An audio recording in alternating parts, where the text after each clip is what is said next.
You thought Chrono Trigger was an average game? When did you play it?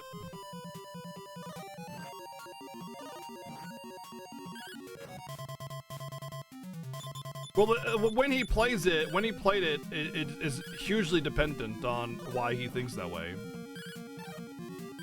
When was the first time you played Chrono Trigger, Gilmuck? You played it when you were a senior in high school. How new was the game? You know, how new was the game? That's what I'm getting at. Was it during the PS2 era? Was it during, you know, PS3 era? Like, saying you played in high school. Like, I played it in high school. But, I mean, the game was new when I was in high school, so...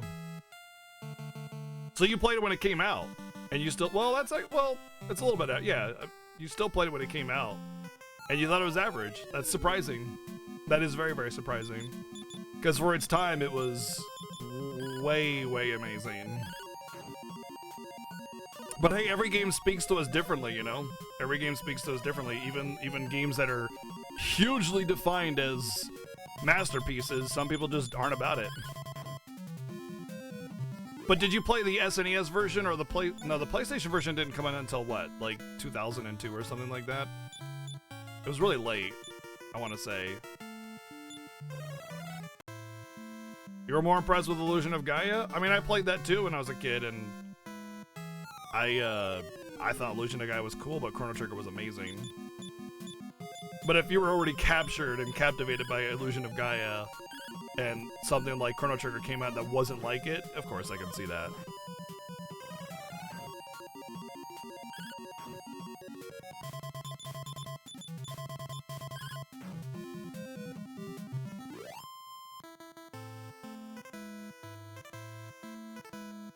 Bum bum bum bum. 2001, gotcha.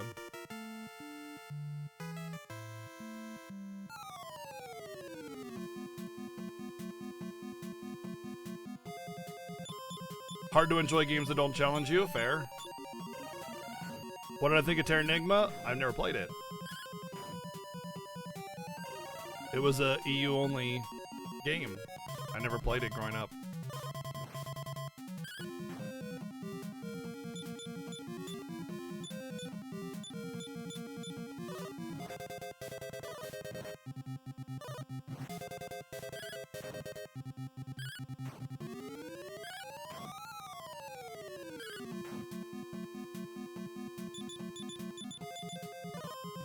You like Dragon Warrior 2 back then?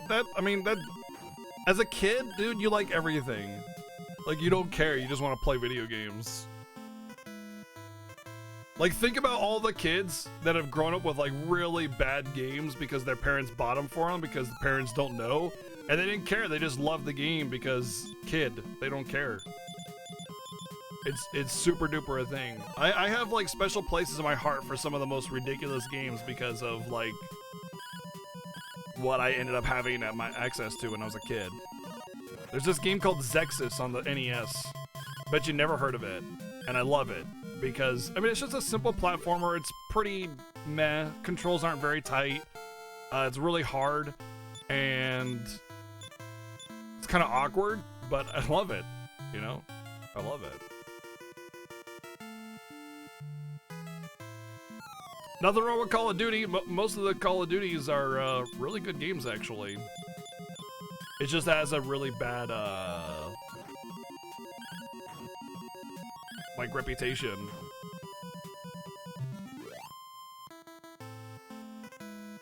What is it? There's Infinity Ward, and then there's another developer for Call of Duty, and it's like every other one is Infinity Ward versus the other developer. And one developer sucks at making games, the other one's great at it, so every other Call of Duty is, like, really good.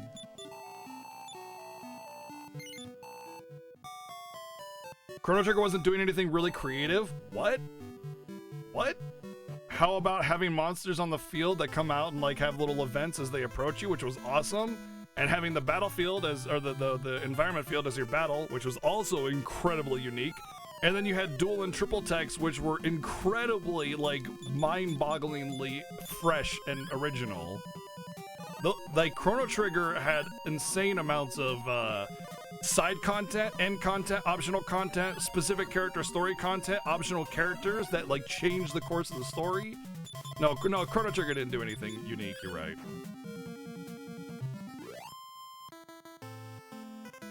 Oh, also one of the first games ever to have New Game Plus.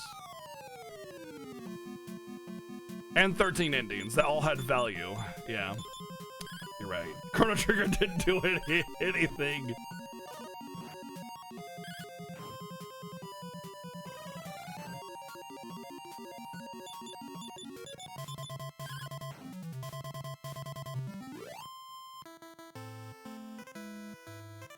FF6 did let you skip turn order to have you act in any turn you wanted to, yeah. Chrono Trigger's ATB is FF6's ATB. But it has nothing, it has zero ARPG. It has zero ARPG, like mechanics. You go into a separate, like you go into a battle scene essentially, and then you have your turn-based menu. Even if it did have some action RPG elements, why is that a bad thing? That's not a bad thing, you know?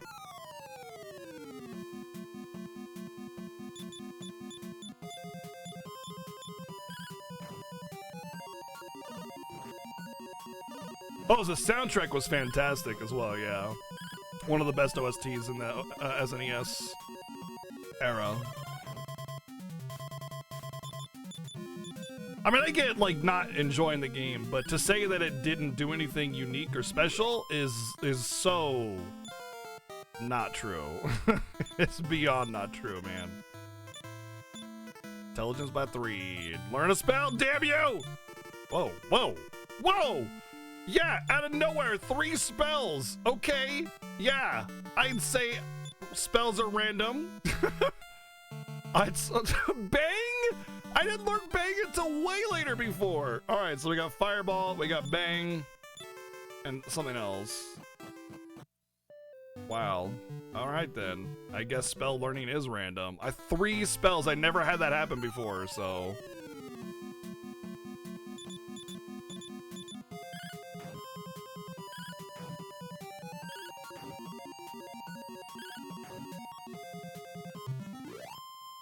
You defeated enemy crab. I mean, that's what I assume, Kyle, that it has something to do with stats, but what stats, I don't know. It could be random, it could be stats, it could be not stats, it could be, I don't know. Bang is gonna be, like, top tier legit, though, because in, like, formations like this, where it's 4 sets of 1, you know? And I actually did that wrong. I should have had Dante and Molo fight the caterpillar and the wolf instead. I would have killed everything there. Was there a huge stat increase? I only gained 3 int, and then like 1 of everything else.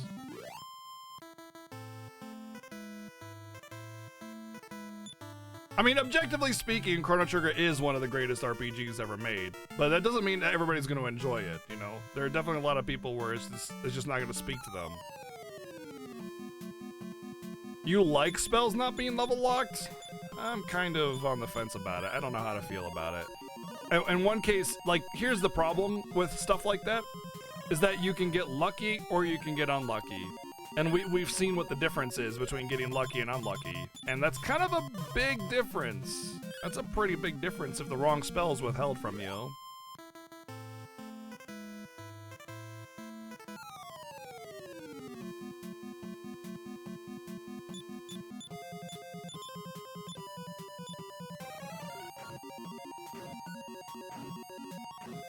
Do I like banging the enemies? Yeah, I mean, it's really a strong attack.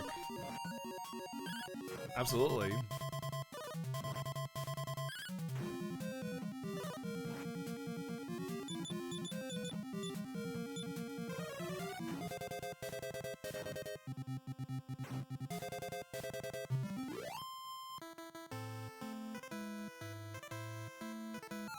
Wow, the triple one-step encounter.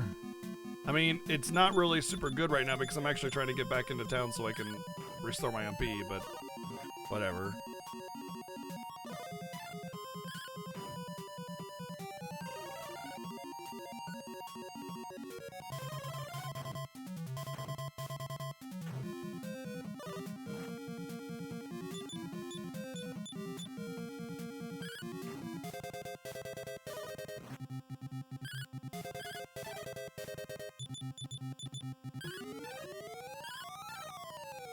Erza still needs to level her, or learn her AoE spell though. Okay, the missing is kind of. Thank you. Thank you.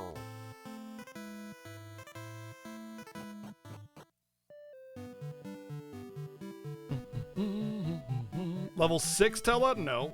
No, you were much higher than level 6 before you got all the spells. Also, Tella's magic stat is absurdly low, so even when you do get Fire 3, Lit 3, and Ice 3, they hit for a very small amount of damage, especially if you AoE it.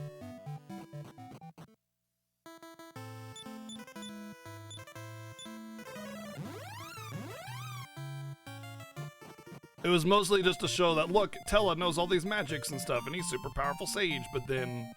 And also, one of the things I'd like to point out is that the strongest spellcaster class in Final Fantasy III was the sage. They could cast everything. So Tella being a sage actually had more relevance than just sage. You know, it was meant to play off of FF3's sage quest idea, or sage class idea, and he was old, and so he, you know, forgot stuff, and his power was dwindling because he was getting old. And that was part of why he had lower stats in general, and why he didn't really hit for very much damage. But you also don't really keep Tella for that much time before he leaves your party, so again, it's more just for like lore and story building than it is for actual power. But he's definitely not level 6 when you get him. I'm pretty sure you start the game at level 6, so it's like literally impossible to have Tella at level 6 in general. Even if levels were based off of your character, but yeah. Which they were, I believe. The party member levels were determinate on your current party when you recruit somebody. Oops, why'd I go there?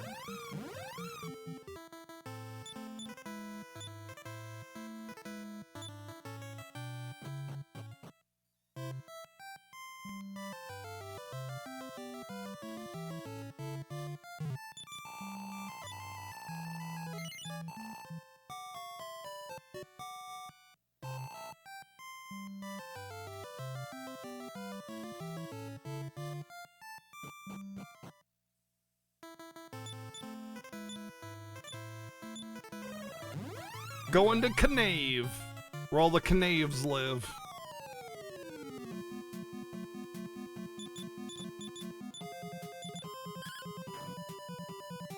Wow, Urza hitting for big baps now.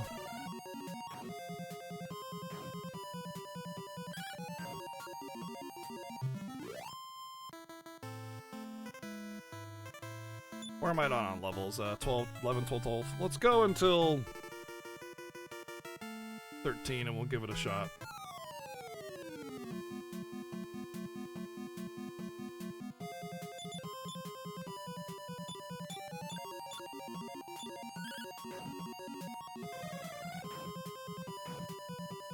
Yeah, but the big point I'm trying to make is that I'm pretty sure Tella starts at like level 10 or 12, and he's got only up to level 2 spells. No, he doesn't even have level 2, he has level 1 spells. Cure 2 is all he has for level 2. And then when you get him back on Mount Ordeals, he's like 20 or something like that, or based on your level or something, I don't know. Tella starts at level 20, there you go. Never mind. Even I was way off. And I played that game like a million times.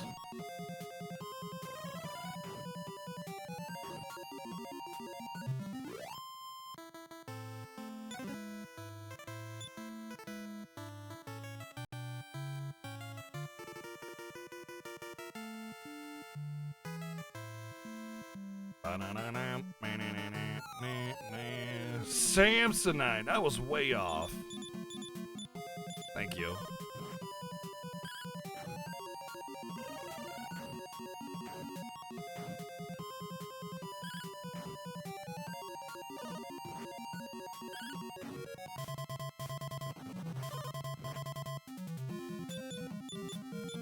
Nope, there's no way to get Tella more than 99 MP unless you cheat, or, well, not cheat. Glitches are not cheating. There is a MP underflow glitch you can do Basically, you set up Cure 1 and Cure 3 next to each other, and then what you do is, like, get to, like, just above Cure 1 MP, and then you, like, press over an A from Cure 1 to Cure 3 at the same time, so you have to move your spells around. And it'll allow you to cast Cure 3, you cast it, and it'll underflow your MP, giving you odd values of MP, but it's basically like 999 MP. And then you can cast Meteo. Do the Meteo!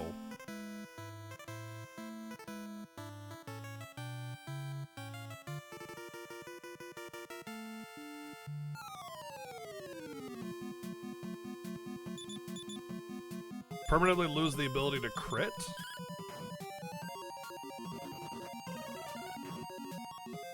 I've never heard of that one.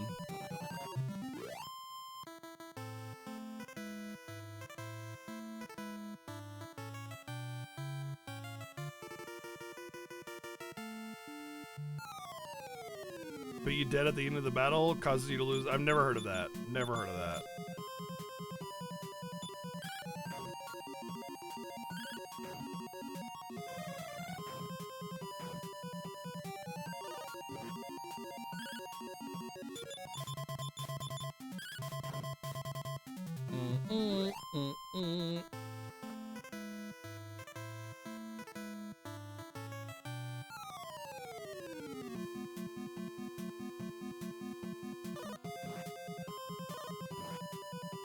Well, there are Soma drops if you're doing the randomizer or playing the JP version. Although Soma drops are very rare in the actual JP version of the game, so it's not like you can just Soma drop Tella. You won't have access to them. The only time you can get Soma drops before you lose Cecil or Tella is cheating. Actual cheating or randomizer. Cheating being like Game Genie or something like that. Glitches are not cheating, they're just glitches. Like, you might be cheating yourself out of a blind experience by using glitches on a first-time blind playthrough, but it's not actually cheating. It's part of the game code. If you're exploiting it, you're just exploiting it, you know? Cheating is using outside resources to enable benefits to you, like Game Genie is an outside source.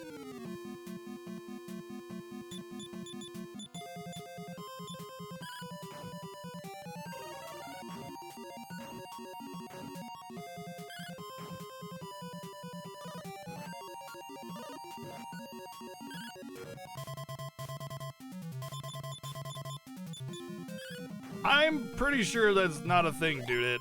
I've never heard of that, and I've definitely crit with those characters after those scenes, so I don't know what you're talking about, but I don't believe you without proper documentation on that one. Sorry, because I know a lot about FF4 and stuff, and I've never heard of that one. If there was someone I knew that was around that knew a little bit more about that I trust, then yeah, but I've never heard of that. And I need someone to corroborate or documentation. Because, I mean, I've played that game an absurd amount of times, so I don't know.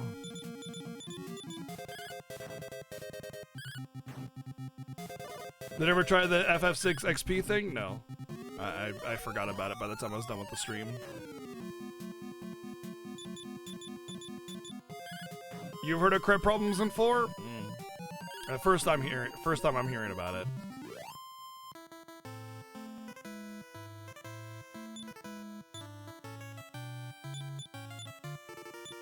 $2,600 gold already. Dang. Gold is somehow going up like way faster than normal. I don't know what happened, but it seemed like it was taking forever just to get like enough for my weapons, and now it's just like 2,000 gold, 2,000 gold, 2,000 gold, 2,000 gold. I don't know if I want to spend it on the half plates though. You know what I'll do? I'll get one half plate, and then when I get like the magic plate armor or the another armor that's above it, I can't remember which one I had access to, I can move that one over to Butt Smell.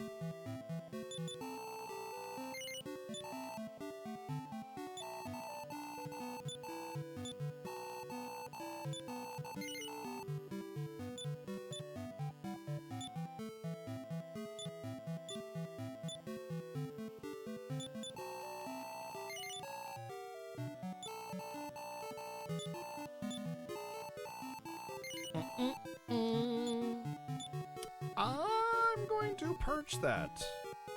I don't know if ROMs and things are available on that website. I don't know, so I'm just going to play it safe for my safety.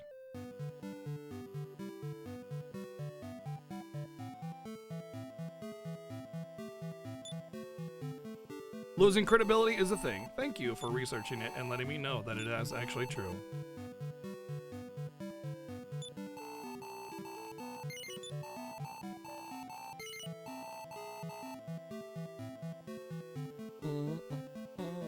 But yeah, I can't have like a link to a place you can get ROMs. That's against TOS. That's super against TOS. But no, it wasn't link autokick. Subs can pop links into chat anytime they want. She just, you can't get ROM hacks. Okay.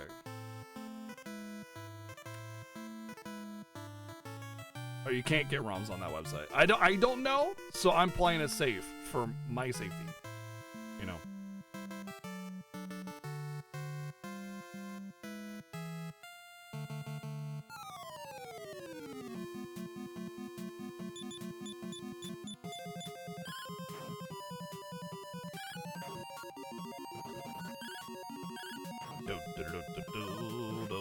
They're more in about people not posting ROMs than you are. Oh, well, that's good to know.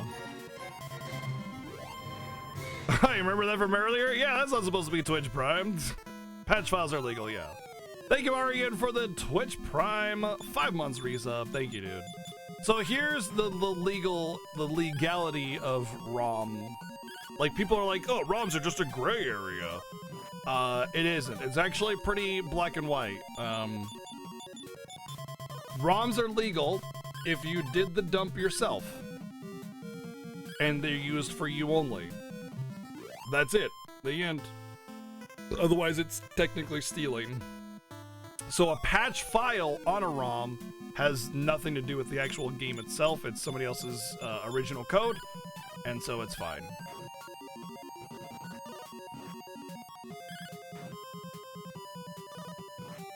I think Twitch just hasn't caught up to the other sub. I think it has to wait until it cycles over.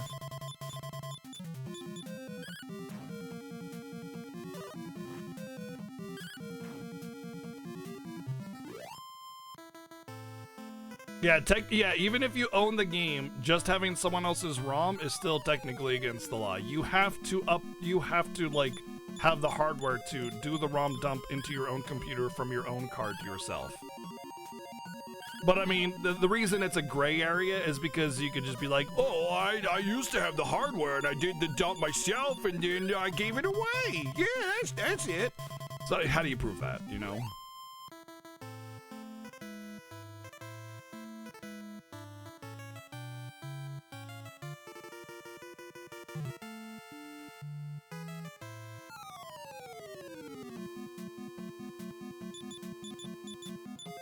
Scout's honor thing? Yeah, someone definitely made that up. But anyway, I don't care if people use ROMs or emulation. We don't do that here, but, you know, I cannot allow links in my channel that are against TOS. Like, if people posted pornographic links, same deal. If I left it alone, I could get in trouble. But if I purge it or delete it or whatever, then, you know, I'm fine. So basically, I just gotta make sure I'm safe. That's all.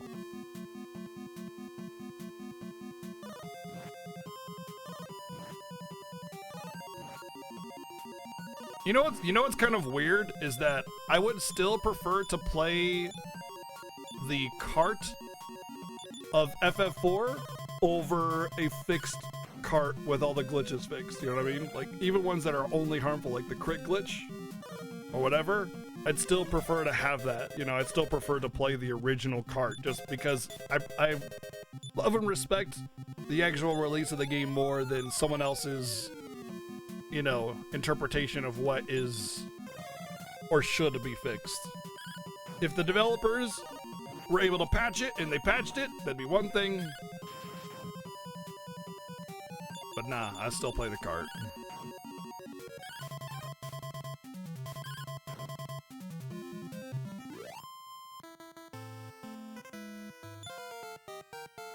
Alright, there's our first level 13. 4 strength, nice. 5 vitality. 9 HP.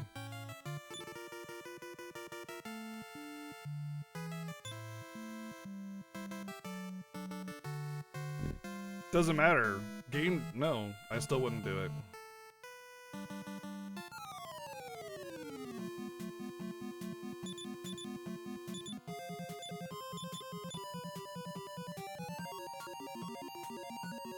Do fireball.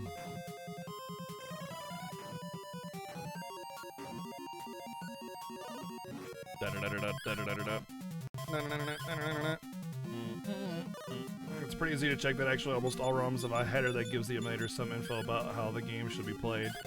And they're almost always going to be unique depending on who ripped the ROM. When Nintendo got busted putting Mario 1 on the virtual console from a ROM rip, it was because the headers on the ROM were an exact match for the most popular version you can download from the most ROM sites.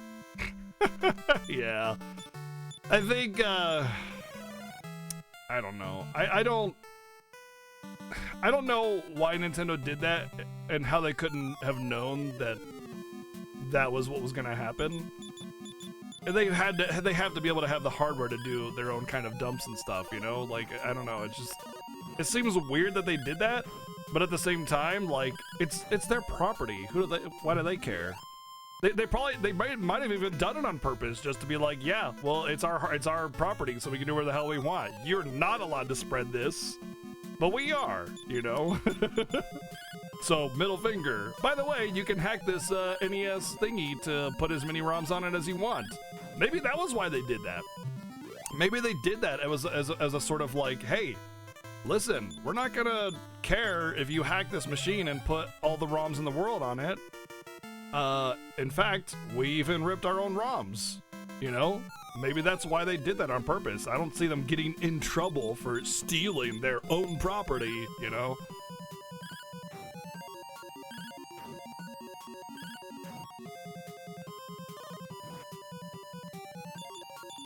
So it could have even been on purpose, just as a like, because there's even code in the SNES Classics or the NES Classics that say, "Hey, congratulations, you hacked the hardware. Have fun." You know, like there's actually stuff that says, "We knew you were gonna do it anyway, so why bother trying to protect it against it?" You know. Have I played Omega Dragoon X? No, it sounds really not like something I'd be interested in just by the name itself, but, I mean, don't judge a book by its cover, right? I've never even heard of it, though. I mean, just based on the name, I would say it's anime and generic. And super edgy, but that, I don't know. Dragoon X Omega is a ROM hack of Dragon Quest 1. Oh. I see. What's up, DP?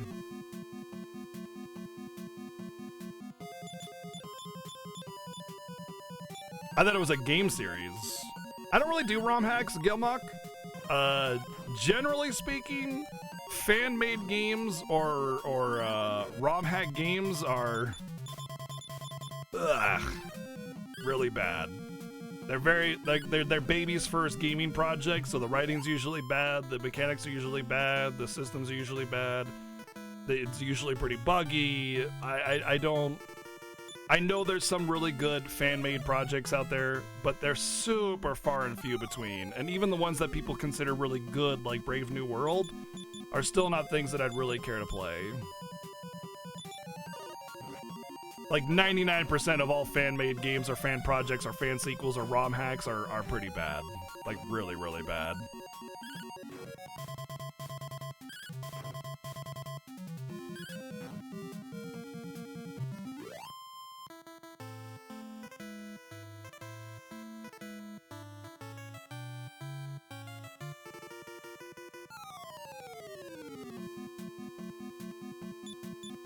Yeah, but Chippity, it's their property, man.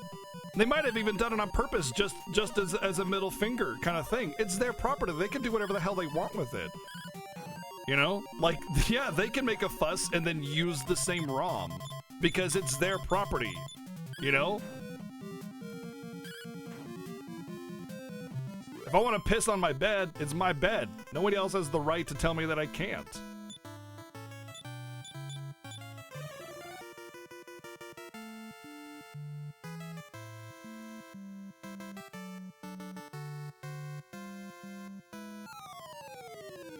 I won't, and I shouldn't, you're right, but I mean, the point is, you know, for people to be upset about them using their own property to do whatever they want with and getting mad about it, you know? Like, I don't know, that's some, like, extracurricular special kind of entitlement, you know? How dare you use your thing the way you want it instead of the way I want it? Ah, rabble, rabble, rabble, rabble.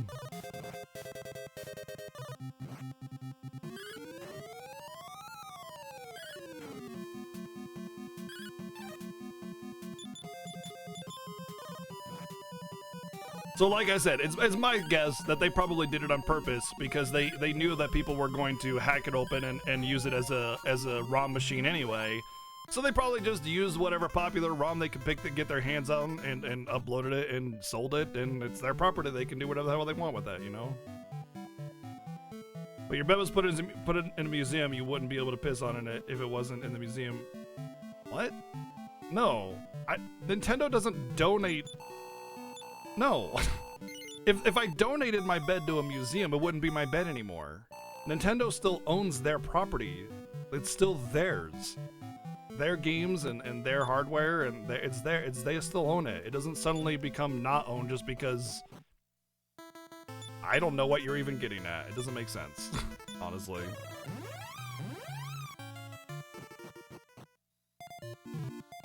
Nintendo never owned Arcade Donkey Kong. They never owned a lot of the games on the NES Classic, but they own the NES, and then they have deals or contracts that they signed in order to get those games from the actual owners to put on the NES Classic. And how they acquire them is up to them, and only them. Not anybody else. Nobody else has a right to complain about where they got the ROMs from. At all. Nobody.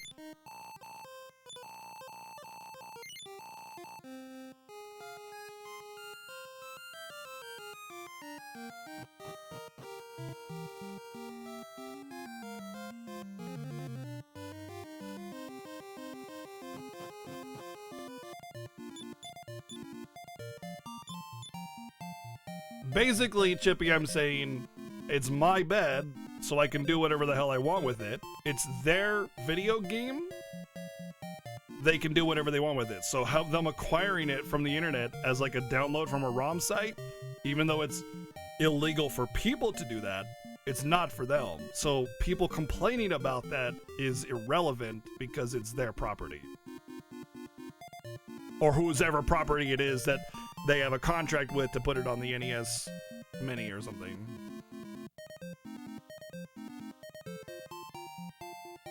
It's funny, but again, I think they did it on purpose, if at all, you know, like, because, like, again, they have code in the NES Mini that congratulates people for hacking it because they knew people were going to use it for that anyway. You know, so if you ask me, it feels just in line with Nintendo to just be like, yeah, we got these here, they're popular downloads, and we know that, you know, they're, like, people would figure out that we did that. Like, how would they not know? I mean, Nintendo's not freaking stupid, you know? Nintendo is not stupid. Like, they've been doing this stuff, they're a gigantic company, they have access to enormous amounts of resources and people that understand this stuff better than any of us do, you know? Yes, they have it actually coded in to the NES Mini, yeah, that basically says, hey, good job, you hacked it, now use it as a ROM machine, you know? Yeah, whatever, Nintendo's stupid. I can make way better games than them. So, like, that falls right in line with the whole idea of they probably just did it on purpose because why should they care? And a little bit of irony there, you know?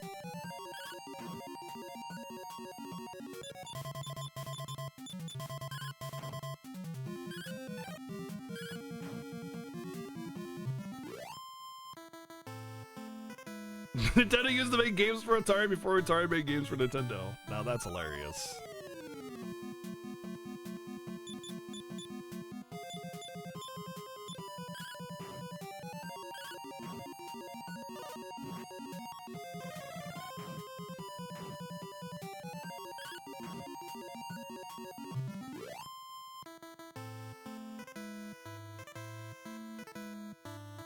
Bum, bum, ba-na-na-na-na-na-na-na-na. Still grinding. We're gonna get to level 13 on Erzan Hank and then 12 on Molo, and we'll give the dungeon a go. So not that much longer.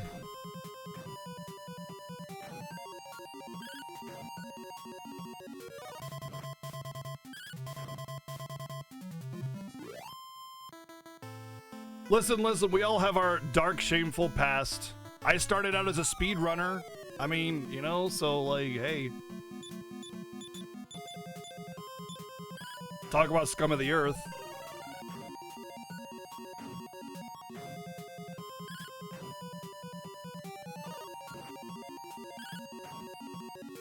But RPG Chick, when I speedrun the game, I insulted the entire Japanese people for not respecting the intended method of playing the video game. I'm just rushing through it and not enjoying it. And that is an insult to all of Japan, okay?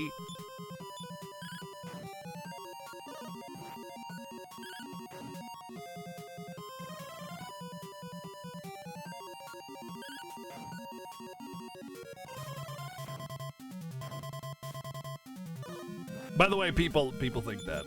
People think that. Just be like David O. Oh my god. There are actually people that think that speedrunning ruins video games, and I'm not respecting video games by doing that and insulting all of Japan.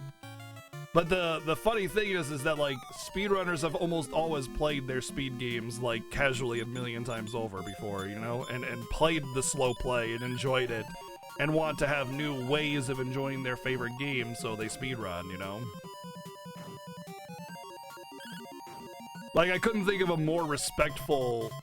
Like, I couldn't think of a more respectful action to treat a game than to love it so much that you want to play it 15 times a day, you know?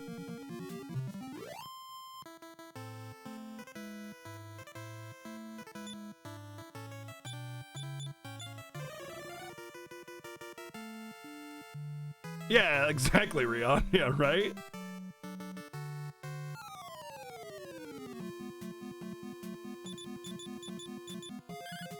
I mean, I know some speedrunners that have speedrun games that they never played, sure. Whatever. They weren't going to play them casually. If they weren't going to play them casually before they speedran it, they weren't going to play them casually anyway.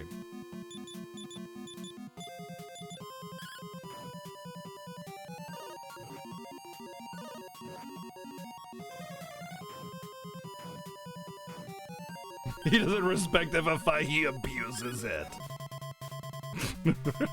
Or FF5. Yaga Daddy, no!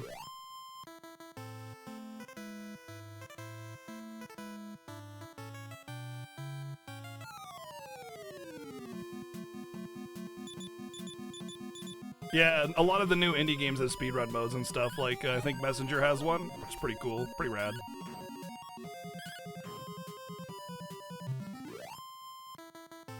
FF9 is made for speedrunning? A little bit, yeah. It actually kind of has a built-in speedrun mode. They wanted you to try and rush through it. Yeah, exactly. Like, suggesting that speedrunning or rushing through a game is not how you play a game is just absurdly close-minded. But anyway, that aside, we all understand that why people speedrun and how speedrunning is, and that it's not an insult or whatever. But there are people that do that, and I have had people in my channel previously when I was a speedrunner, and I've seen comments on YouTube videos and all sorts of stuff. It's pretty great. It's pretty great. Didn't they have a Castlevania dev watch a speedrunner? When the dev found out the runner put thousands of hours into the game, the dev thought at that point, do whatever you want with the game. Right, yeah, devs definitely don't care, for sure. Actually, every time I've heard about a dev talking about a speedrunner, it's usually they like it because they get to see all the flaws of their programming, and they know what to not do later on in the, you know, development of future games that they're working on. It's usually a great learning tool for developers, seeing how speedrunners break games, you know?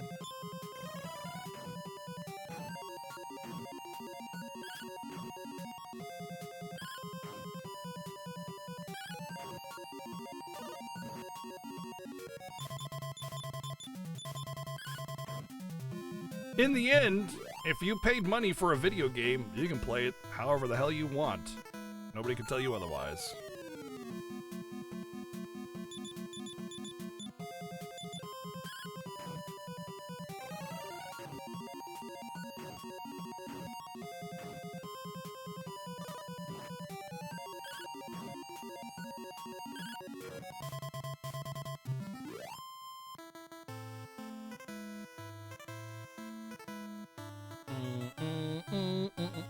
But yeah, the joke is that speedrunners are garbage tier humans, and you know, I was a speedrunner once, a long time ago. So I too was a garbage tier human, Kappa.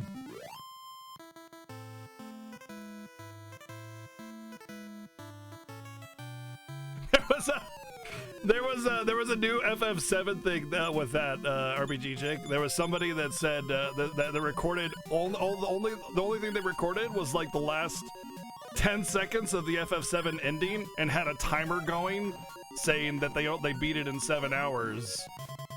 7 hours and 1 minute or something like that, and it's just like, the proof is in the gameplay, and that's all he said. But there was no gameplay. It was just 20 seconds, 10 seconds of the ending. That's it. Yeah, the proof is in the gameplay. You're right. It's a shame that there is none.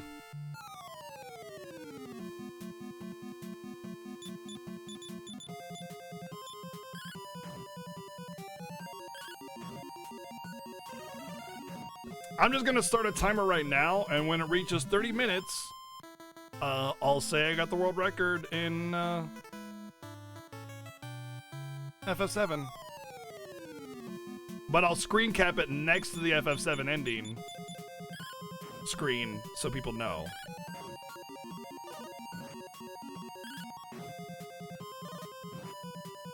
Twin Galaxies is like a super good old boys club, super old good old boys club for game records, mostly arcade games, like back in the day with like Donkey Kong and stuff and arcade machines. There's a lot of drama surrounding that community, like a lot. Cheating, lying, deceit, even officials knowing and still not doing anything about it. Outdated drama community, yeah, pretty much.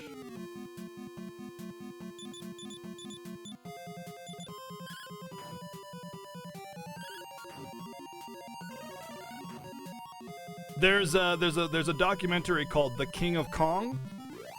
It's actually really interesting and worth watching. It's about Donkey Kong records and a lot of Twin Galaxy stuff and the people involved with Twin Galaxies.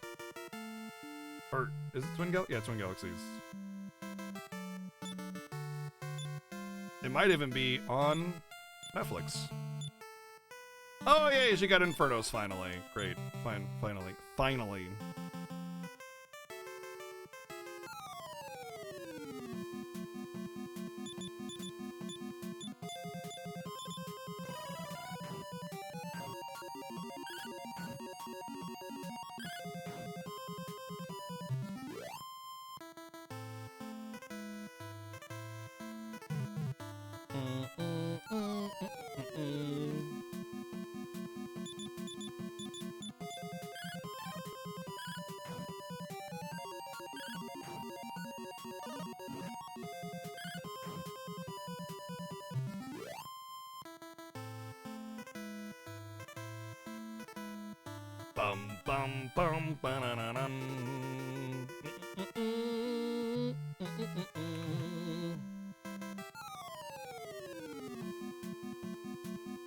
Defending scores that are unachievable could get you caught, I heard. Yeah, it's weird when a score is literally impossible because the game doesn't have multiples of that.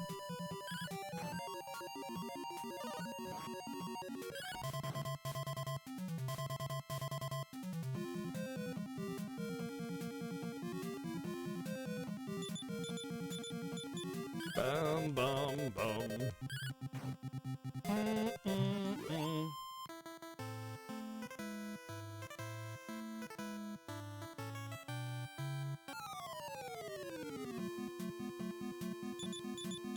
I think one of the big names is somebody named Billy Mitchell. I don't really remember a whole lot of it. But anyway, yeah, it's outdated. We use speedrun.com for all speedrun records.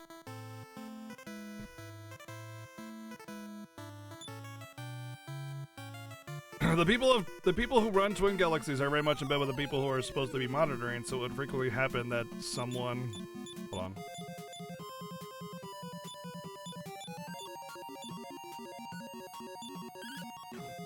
Someone would claim that they had a record and they'd just be given it, sans proof, while people that didn't know could show up with recorded scores and face intense, unreasonable scrutiny. The whole thing is a joke, and only more so that they sold out to Guinness Book of Records. Oh. SRC isn't without its issues either. Yeah, well, speedrun.com isn't SRC, is it? Speed, like, SRC is not speedrun.com. It's a different one, right? It's the old one before speedrun.com. But yeah, there's definitely a lot of communities that will take advantage of their seniority or moderator status to post scores without proof or something like that. There's a couple communities in the speedrun community that are not super great as well, just from a drama perspective. All in all, I've found that the speedrun community is very cool, but there is a chance of meeting some really scummy people as well, you know? Like, all in all, the speedrun communities are very cool, a lot of really welcoming people. To be perfectly honest, if I hadn't started with Earthbound speedruns and I instead had gone to some of the other games that I speedran later as my first speedruns, I would not have stayed as a speedrunner. If it wasn't for the Earthbound community the way it was like 3 or 4 years ago when I first started, I would not have stayed as a speedrunner, because some of the other communities that I tried to get involved with to help learn a speedrun or whatever were incredibly elitist and total shitbags. So yeah, kind of lucky, I guess. This was back when Phalix, Daniel RGT,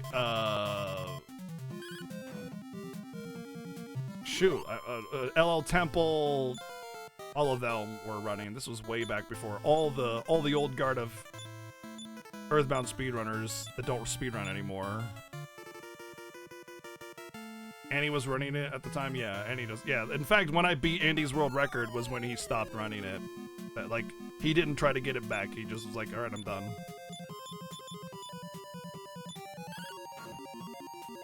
Andy does DQ11 now. Oh, that's cool.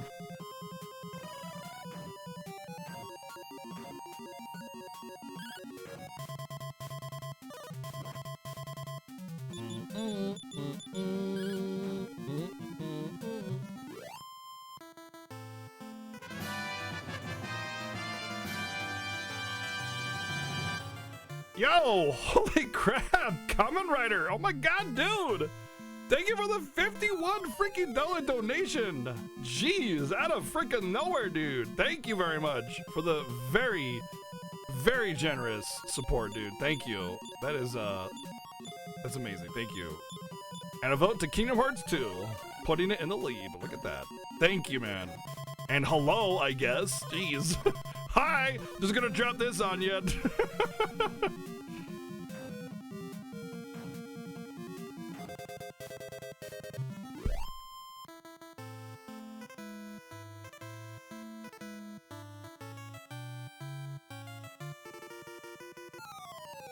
Almost done grinding. Almost done grinding.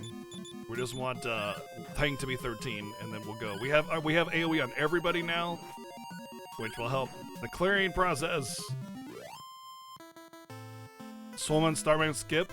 No. I already knew about the Starman skip, but it was like so hard that it was essentially TAS only kind of thing. But also, I'm not sure if it would be viable just because of the levels that you get. I mean, you could reroute RNG manipulation, but I mean, that would be a project in itself.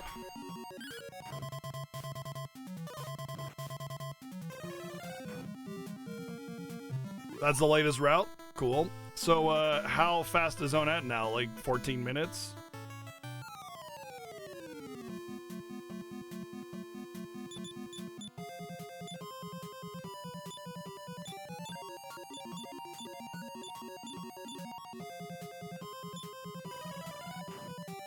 They skipped the sharks and the police using a sprite overload to get rid of the barrier leading to Tucson. Oh, wow. Jesus. Well then. Earthbound has definitely changed 19 minutes was a fantastic ONET when I was doing glitchless runs of Earthbound, so I can't imagine what it is now.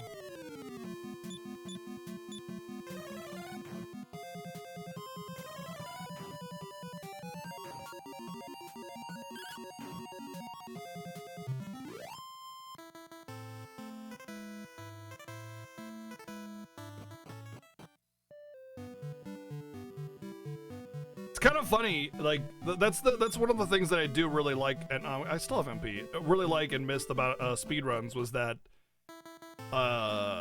you thought, you know, this was the only way to do it, and then, you know, 2 months later they discover some crazy tech that just blows the whole thing wide open, you know.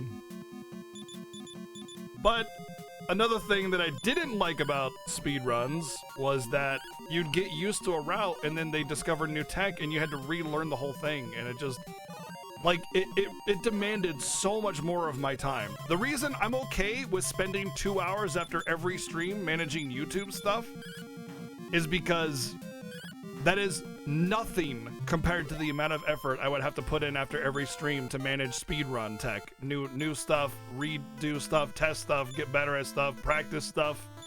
Like, it's nothing compared to the amount of work that I had to do as a speedrunner. And that's one of the reasons why I quit. It's just, I just couldn't anymore. It was just every day, if I didn't do crazy amounts of work and grinding and learning, then I just fell behind.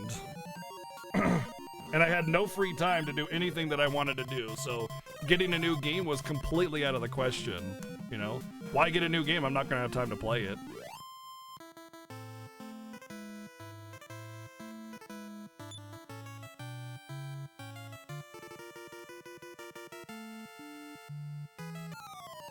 How am I finding DQ3? It's grind heavy. It's grind heavy.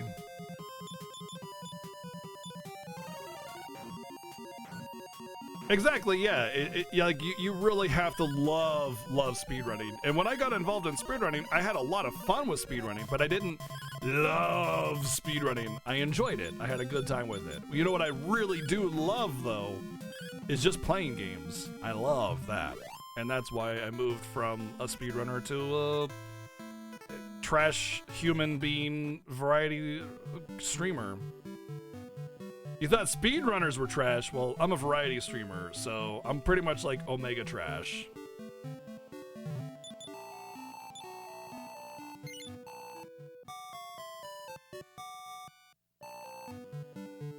But you know what? I like myself a lot more. I'm sane. I have a better mental stability. I have free time a little bit, and I just have more fun on stream. Don't sell myself short. It's not trash. It's the whole dumpster. Fair, fair. Funny thinking what I said about 19-minute ONETs being a fast ONET. That was like really good mashing and menuing and everything. Yeah.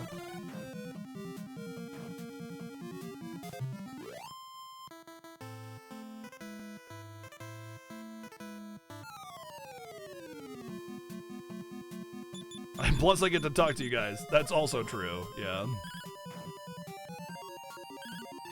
What version of Frog dialogue do I like better? DS or SNES?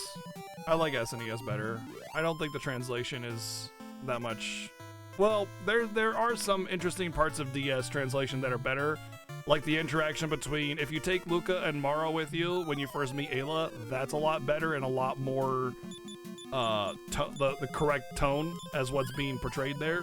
Basically, Ayla is into anybody as long as they're strong. So Ayla very, very, very aggressively mentions she's okay with Marl or Luca because they're strong too. So what's going on, ladies? You know, kind of thing. Whereas the SNES dialogue is just kind of like, me, Ayla, me like strong people. Yay! Very blatantly so, yes. Yes.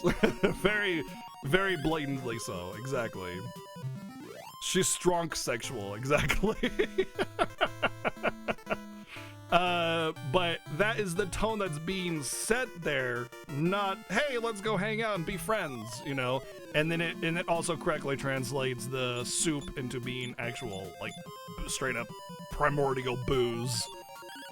So there are definitely some better translations in the DS version for a lot of the stuff, but I kind of like Frog's dialogue being a ye old honorable knight. However, in the Japanese version of Chrono Trigger, Frog is actually like, "Hey, what, mate? A punch in the gabber, swallow me, mom." You know, shouting some C words here and there, kind of thing. That's Frog in the Japanese version. He's slurry, like he's the town drunk essentially. Very vulgar. Kind of like Kefka is in the JP. He's very vulgar, but you know, he's just kind of goofy, clowny in the SNES, US version. So yeah.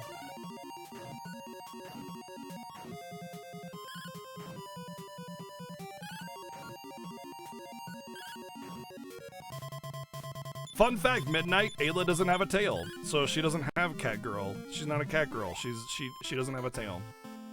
It's a scarf that goes off her neck and comes down and looks like a tail, but it is a tail of a cat, just a scarf. Oh wait, is that April Fool's? Yep. Sorry, it's not April Fool's, so I ain't joshing you. It's not like, haha, Ayla doesn't have a tail. April Fool, she does. Nope, Ayla doesn't have a tail. Thank you for the 17 months resub.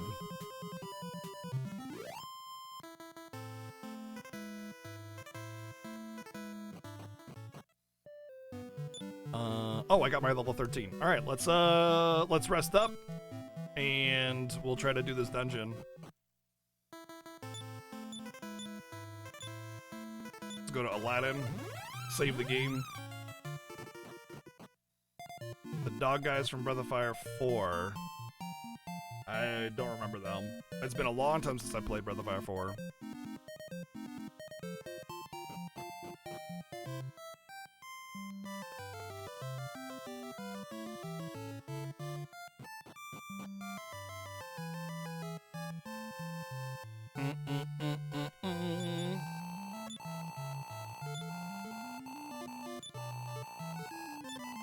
Ba-da-dum-bum-bum.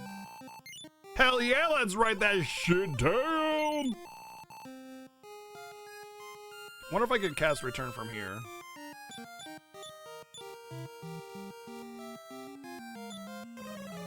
Nice. Nice.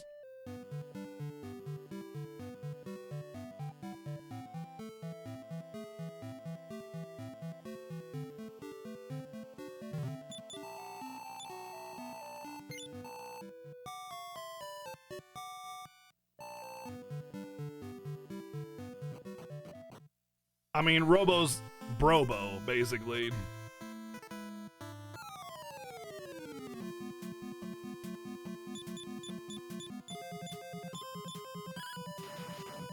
Yo, Erza, nice. I'll make this short.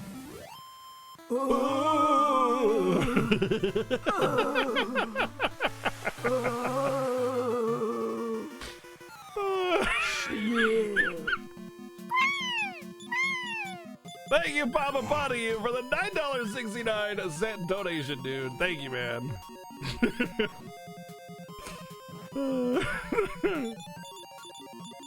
Oh, that's the message. That's the comment, by the way. Oh.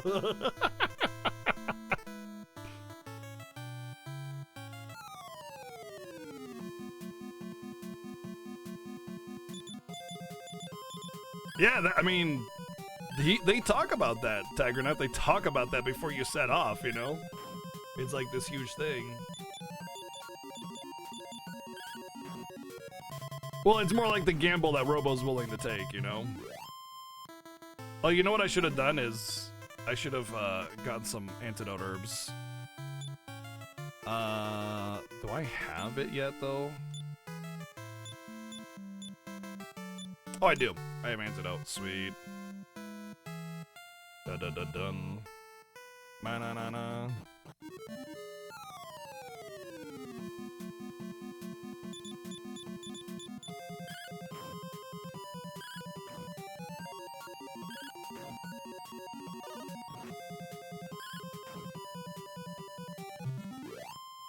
Yeah, but if Luca rebuilt him, or built a new one or whatever, would it really be Robo? It would just be a robot that she built to look like Robo.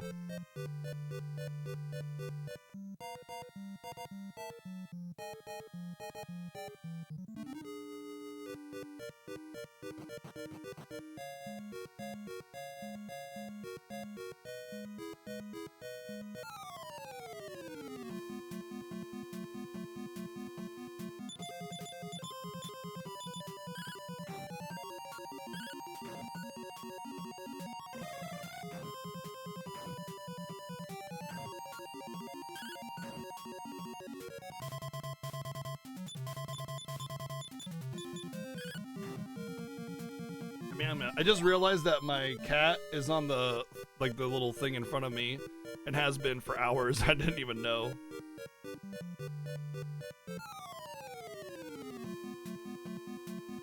Here's the thing about Chrono Trigger and why it's a good game despite having time travel as a major theme of its story.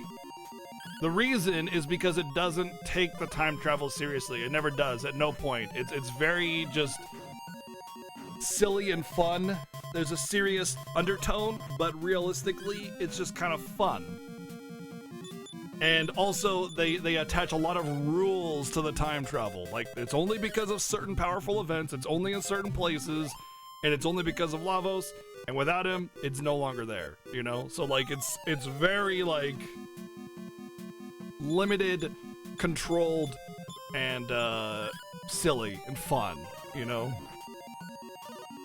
It does exactly enough to just make you think about time travel without actually trying to go super deep into the whole time travel idea. It's just like, whoa, but if this thing happened, then that thing happened. It just makes you think. It doesn't really make you care about how much integrity the plot has as a time travel plot. Whereas a lot of games with time travel are like super serious and try to be all super dramatic and super serious. Oh, time travel and stuff, and that's where you lose it.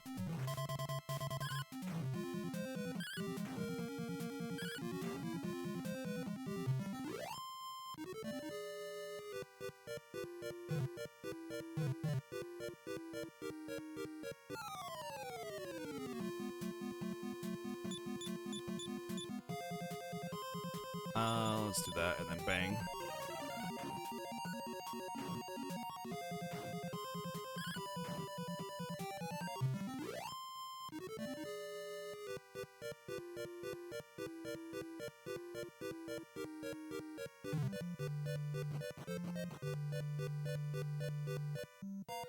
Ba-dum, bam, meh, meh, meh, meh.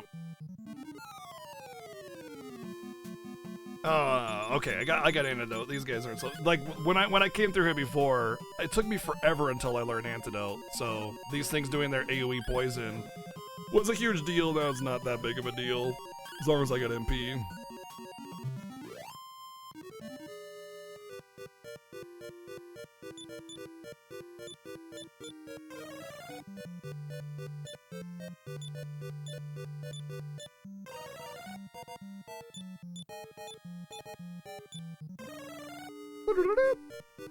What? Damn it! I healed Erza instead of Molo. Whoops. I'll get more. Okay, look, if I get spammed with these guys, that's gonna be just as bad, alright?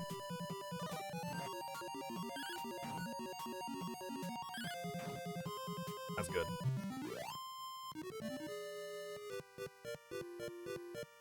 Trezzy! No! Come back, Trezzy!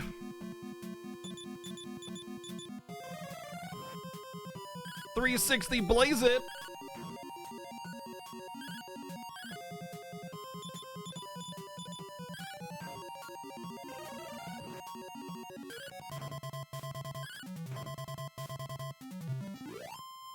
Yes, yeah, 360 blaze it. You know, that's what the kids say.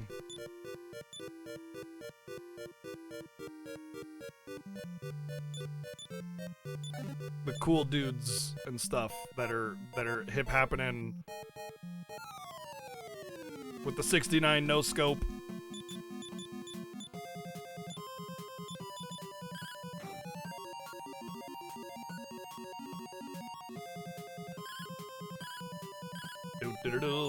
Word to your mother, by the way.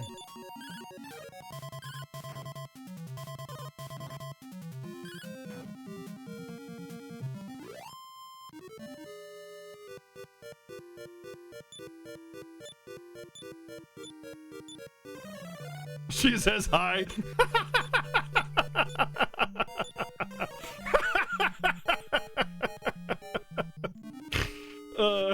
I can just imagine like someone actually has it on speakers and she's just walking by like, oh, well, that's nice. Tell him I said hi.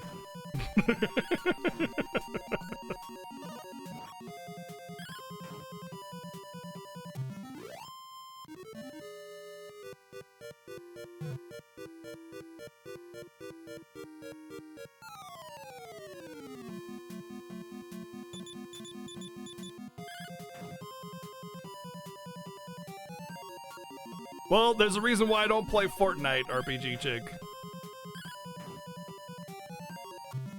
So far, it's about as grind heavy as Dragon Quest 1, with having less quality of life than Dragon Quest 2, but being better than both at the same time. Does that make sense?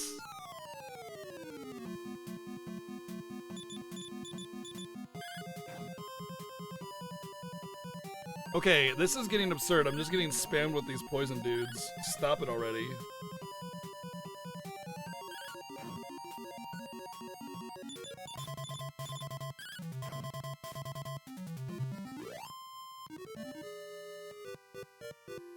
Hey, what's up, Moody Robot? What's going on, dude?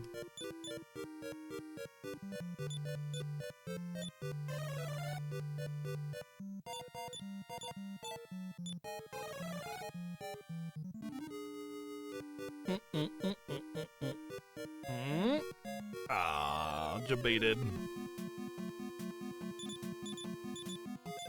Yeah, I mean, yeah, it is only 2 MP, but I mean, it's gonna sap me real fast when I'm having to spend 2 to 8 MP, or sorry, 4 to 8 MP after every battle. You know, when if I take damage, I don't even need to heal after a battle.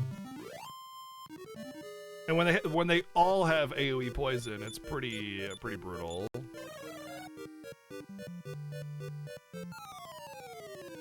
I should probably start burning heals on Molo first, to be honest, and save A for a teleport.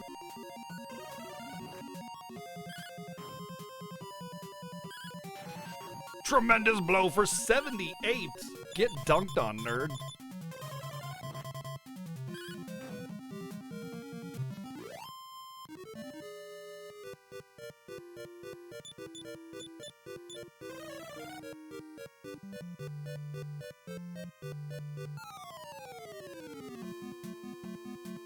The encounter rate's been pretty punishing, too.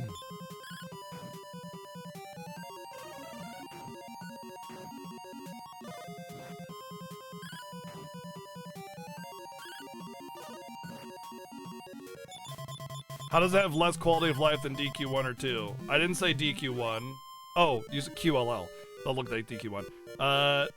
Not every town has a priest or a save point. So you don't always have the ability to either res people or save. That's the big one.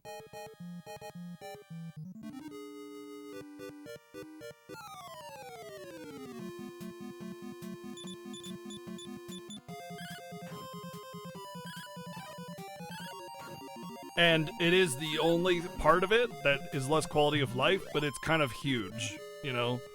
It's kind of stupid to have to teleport around to make sure you can find someplace to rest, someplace to save, someplace to res your party members. Like, whatever. Not every town had a save in DQ2 either. Every town that was like a town of value, you know, like not just some random stop or like 2 houses or whatever, had a save point. Like if it was an actual like progression town you got to, it had a save point. And every town that had a priest definitely had a save point. I want to say up.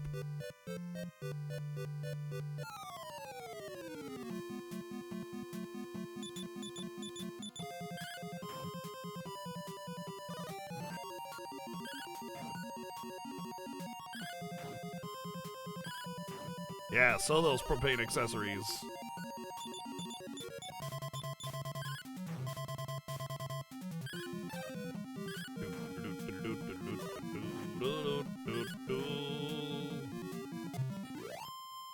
Hey, I got an Animal Crossing question. The bunny thing, is that an all day and all night thing, or is it going to be gone in the daytime? Because I didn't have it on the first. I only had them today.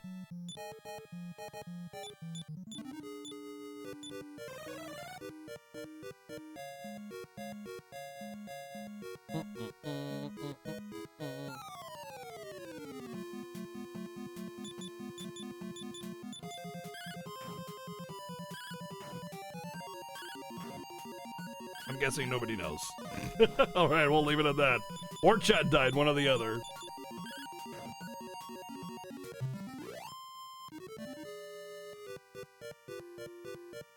He pops up when you least expect it. I just want to know if he lasts, if he's still there at night, or I can still do the stuff at night. That's all I want to know. Just a yeah or a no on that.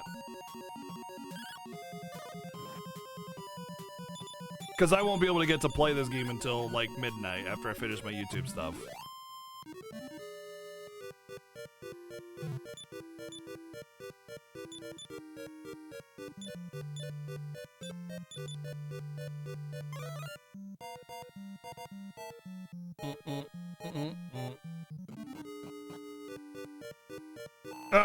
Get a load of these wankers or something like that, I forget. Yeah, we better tell the boss.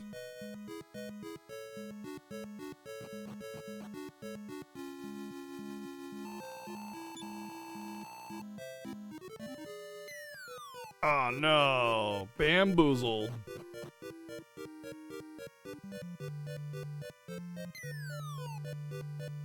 We'll get him. I should probably heal.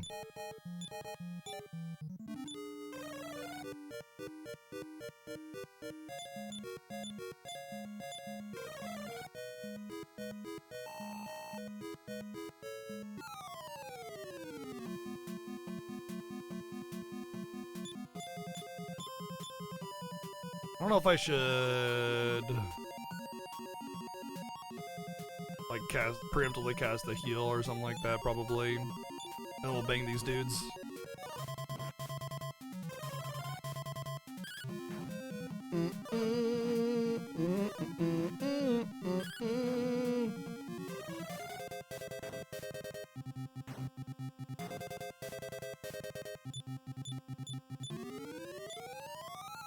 Wow, they hit hard. Mario 3D Platformers All-Stars. What would that be exactly?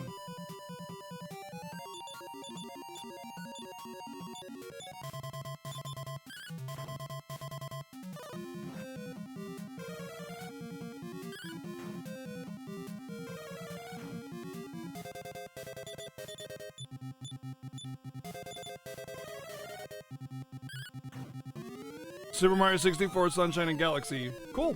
Neat. 814 experience! Erza with the 3 strength is again. Locked by 4. That's crazy. New spell. Yeah, I'll let you go. Thanks, I'll never forget this. See ya, babe.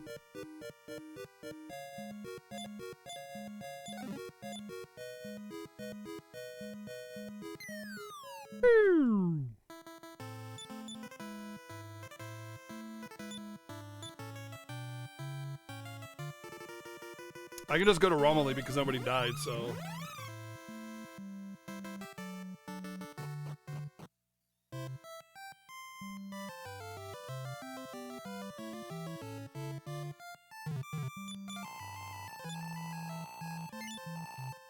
I don't really care about the 3D Marios all that much, except for Galaxy. I think Galaxy is fantastic. But, kind of meh. I mean, I think it's a good idea. I think it would be smart, and good on them. I don't know. I don't really have an opinion. I think it's smart. No. But thou must! Fine. You gained a level. You became king.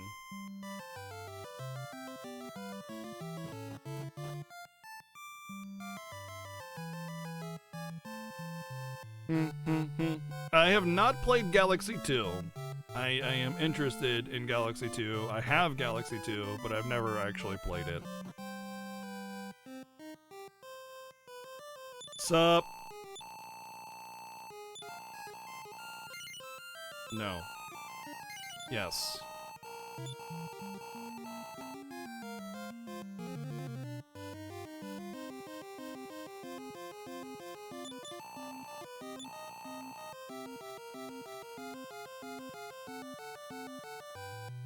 I don't even know if I have to do this side quest, but it felt right to do it, I guess. I don't know. What are the rewards? Holiday furniture, basically.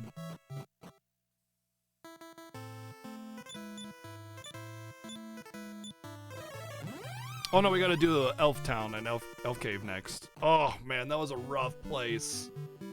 Elf Cave was super rough. I had forgotten about that. I should probably buy the next armor because I don't get new armor until a while from now. So yeah, let's get the half plate. I can sell it back for 75% of the value anyway.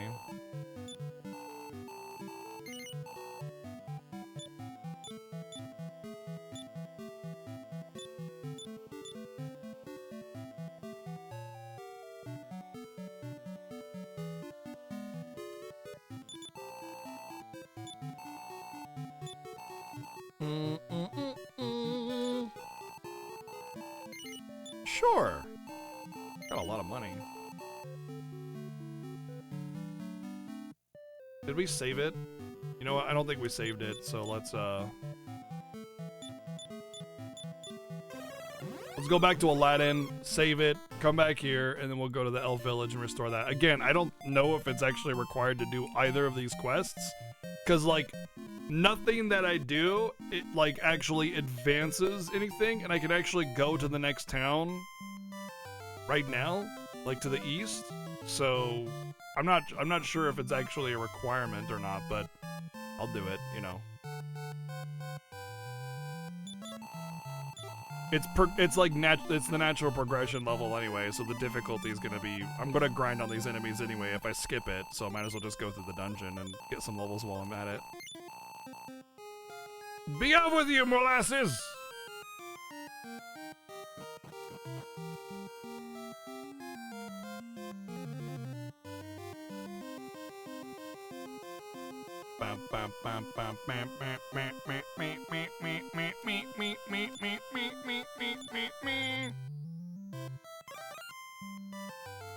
What do you say? What does the fox say? Wow, thank you. That was really important information that I didn't need.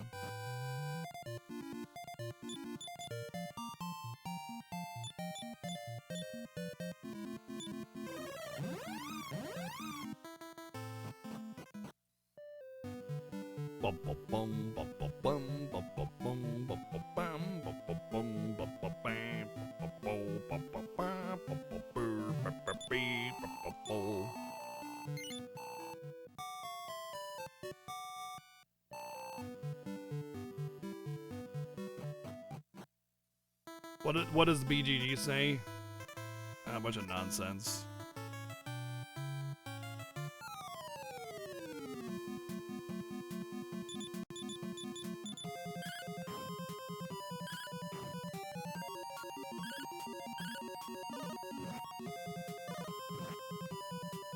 Oh, the Avenger Raven attacks twice.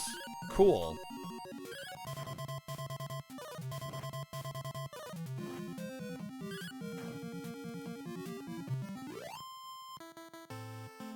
Why did none of my characters attack twice?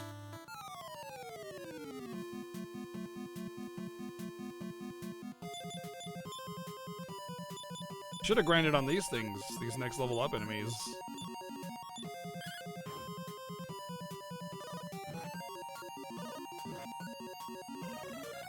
Its beak is a falcon sword. Yeah, that's really what it is. I say puns. What does the BGG say? The horse walks into a bar. Bartender says, "Why the long face?"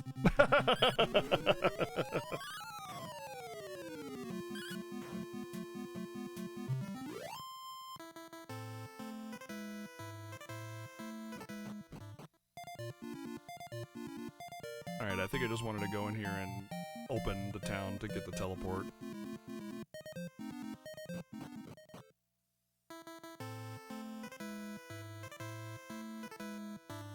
There's an alternative version of that joke.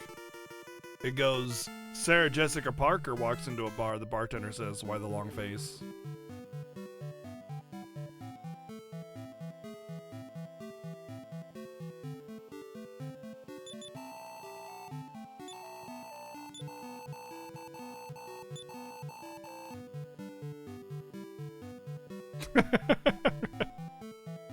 Have the chat's like, who's Sarah Jessica Parker? Yeah, zero step encounter, baby.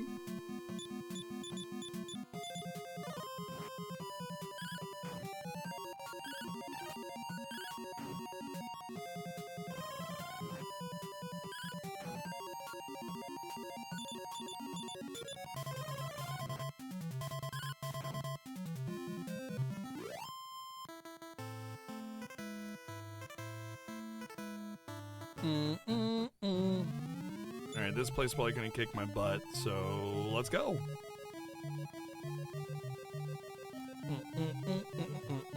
I remember there being like a vitality seat or something in here. Ha! One vampire? Well, I was worried. I was worried.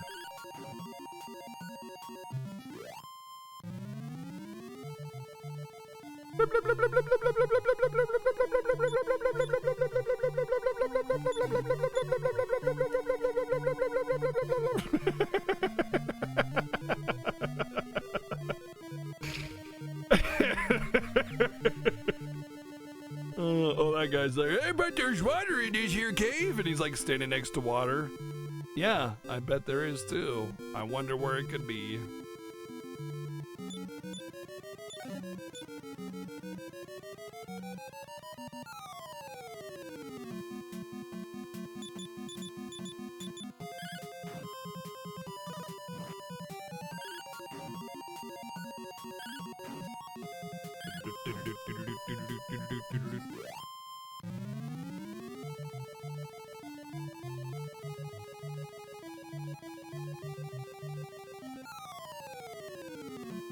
You know what this is? You know that background sound, that blah blah blah blah blah blah blah. That's the 8-bit sound of a dog licking, like lapping up water.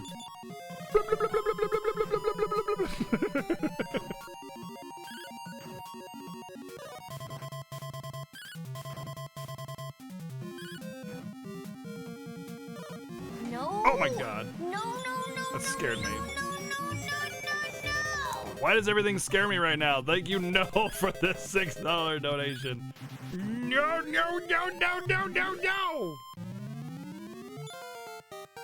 Molasses has gained a level. 3 strength. Man, this is a way better run. 5 vitality, 3 luck, 11 HP. Like, yeah, it's taking longer for my spells to be coming in, but geez.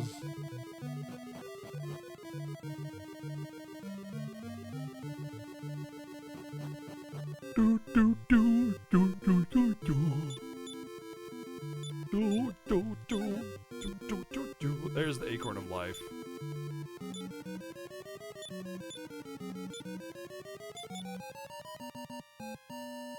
And puts it in her mouth. HP up by 4.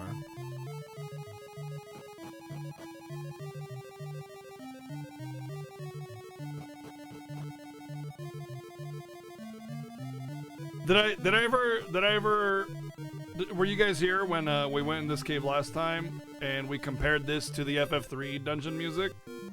Hold on.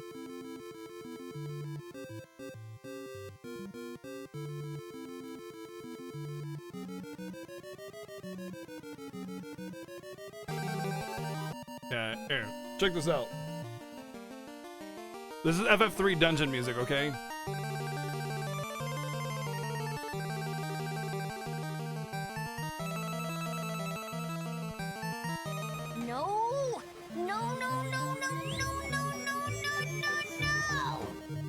It's the same background, dude. I mean, it's actually better done in FF3, quite a bit better. But yeah, thank you, Cover Rider, for the 600 bits. I love the similarity of that. It's crazy. Just play yeah, all right. Play an FF3 battle music or cave music instead for the duration of this dungeon. Okay. We're playing Dragon Warrior, guys. Dragon Warrior music.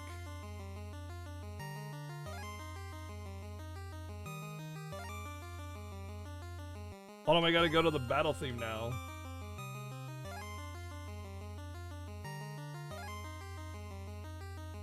Honestly, FF3 is kind of cheating.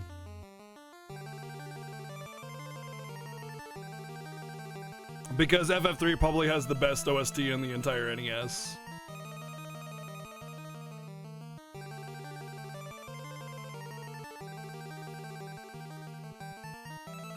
Kingdom Hearts 2? Oh.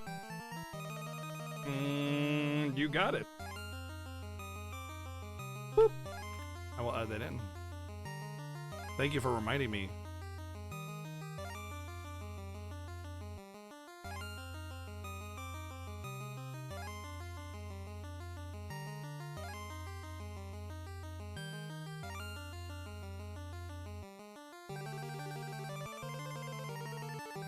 There's some Hearts competition? Sure. I mean, Battletoads was another game that had a fantastic OST.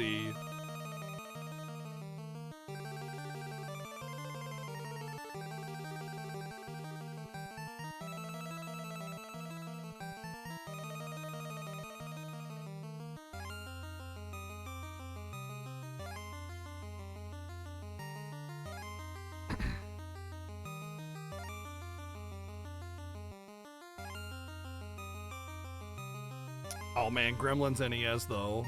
I used to play the ever-living heck out of that, dude. Hell yeah. Alright, here's a question for you that's very, very important. I need everybody's opinion for this, okay? In fact, we're gonna have it as a vote. Alright, let's change the music back.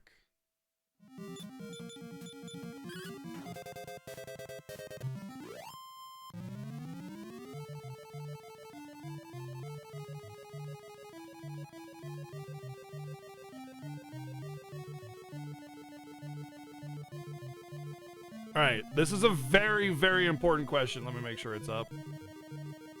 Type 1 in chat for Gremlins 1 as the best Gremlins movie, or type 2 in chat for Gremlins 2 as the best Gremlins movie.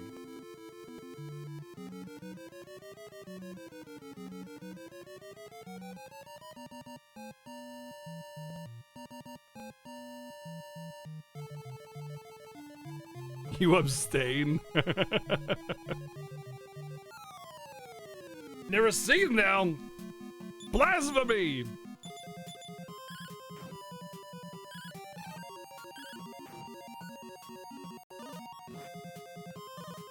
Looks like Gremlins 2 is absolutely destroying it.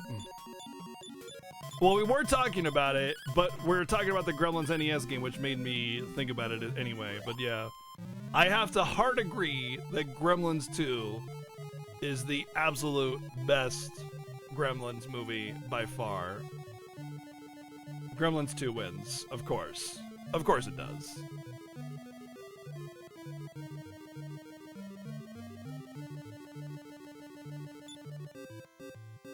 It's no contest. Trust me and listen to this, okay?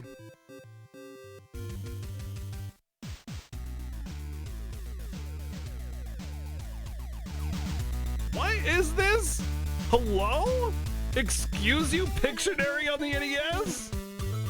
How dare you make me jam so hard?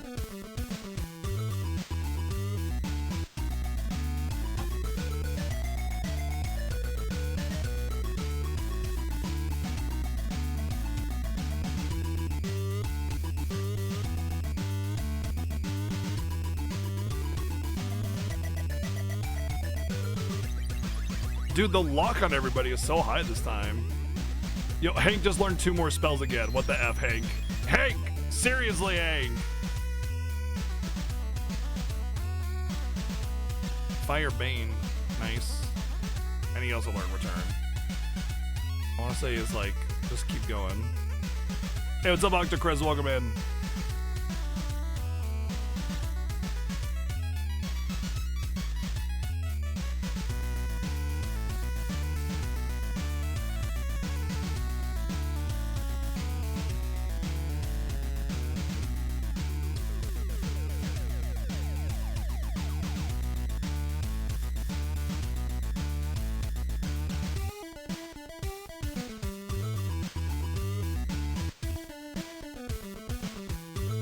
I know, right? Blitzes, dude! That's what I was thinking! I was level freaking 13 when I got Fireball, but 14 when I got Firebait? You freaking joking me, dude? Oh.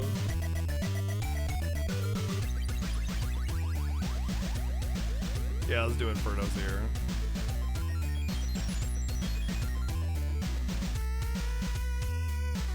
Alright, let's check this one out. Let's check this new one out. Solstice.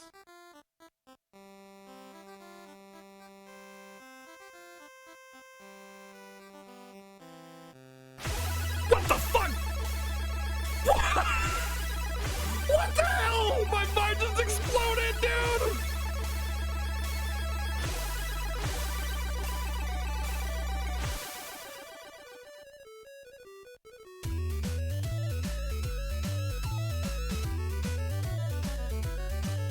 What? Oh my god!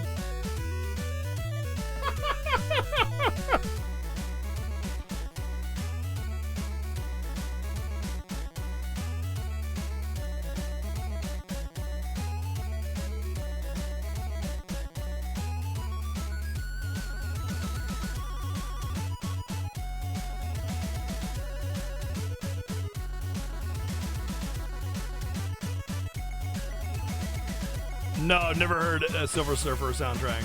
No.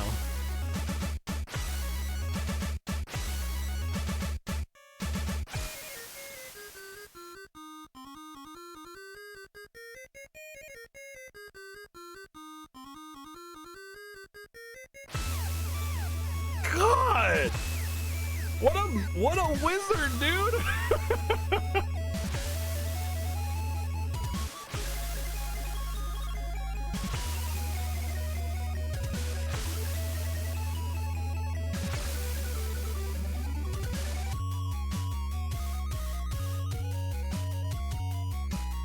Die Suck Knock Dem Zaberstab von Denmos. Dies the Suck.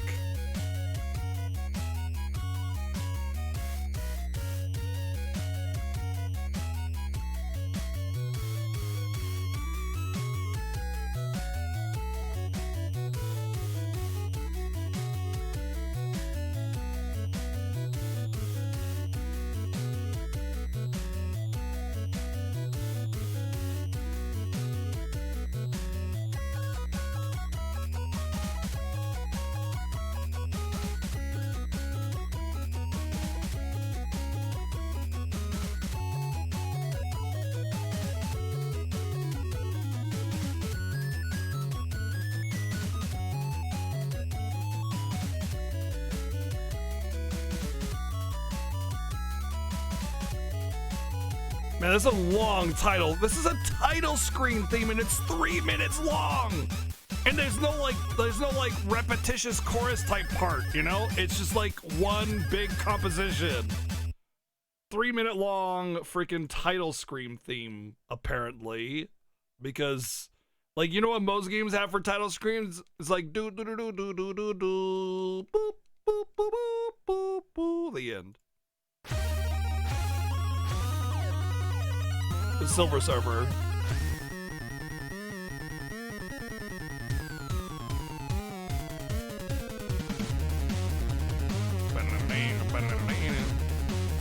You know, one of the things that I really appreciate about these tracks is that they're actually very unpredictable. They're very unpredictable. A lot of music is very predictable. You can kind of like hum it before you've even heard it, you know? You ever get that? Because there's a lot of repetition in music and music design. and these are all unpredictable. I can't track them. They're just jamming, you know?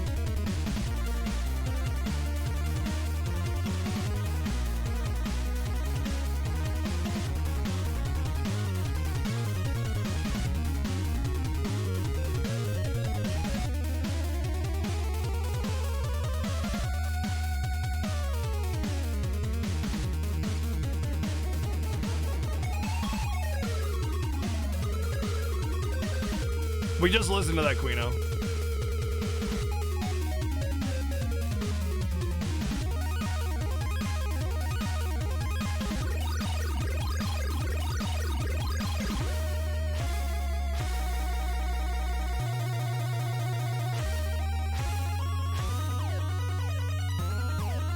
This is also a title theme, I think. Oh, it's level 1.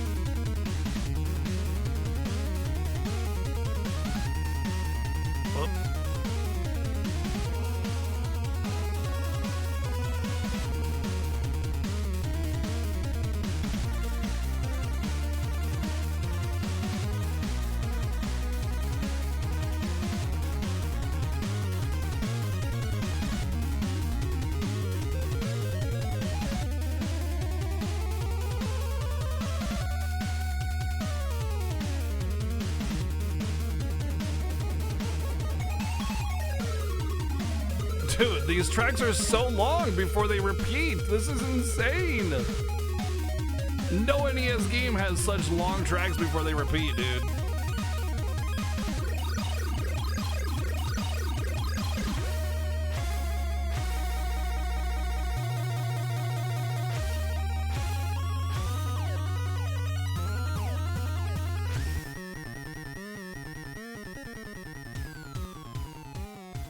The Dream Ruby can be used to glitch out the game. Oh, well, it's a good thing we're not doing glitches, so. So, yeah, that was another 3-minute, 12-second track before it even repeats. This is Thunder Force 4. I think this is an SNES game, though.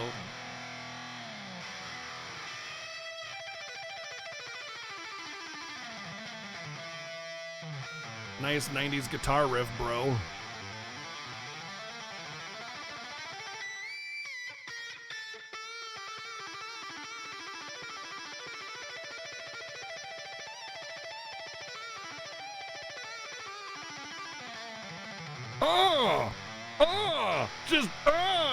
I want to slam the guitar on the ground after that. I didn't even play it.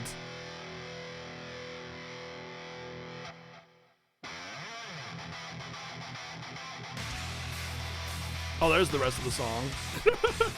We thought we'd start off with the badass guitar riff and then actually have the melody, you know.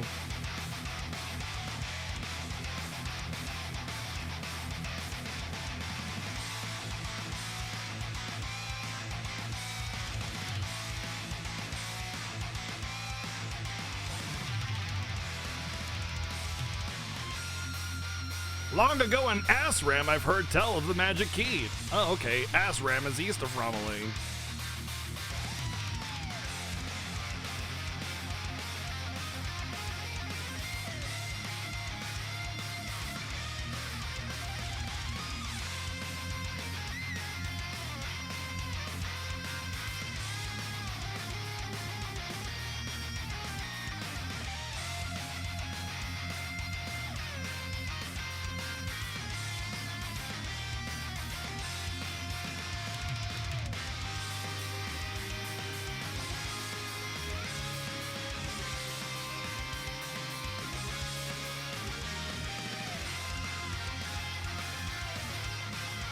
Nice.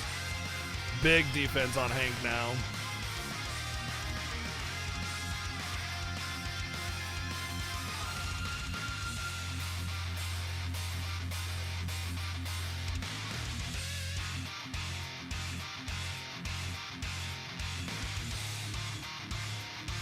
And now, getting to Azram is not a pain in the butt, but once you're there, it certainly is.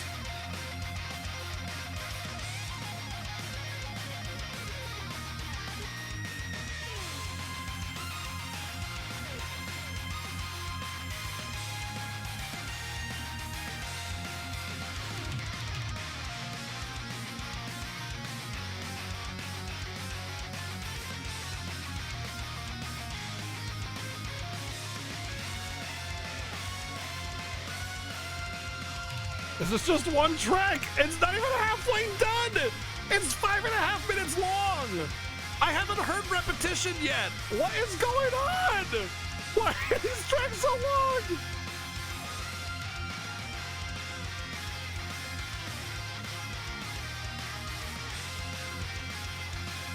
It's not SNES, then what is it? Because Thunder, the screenshot looks like SNES.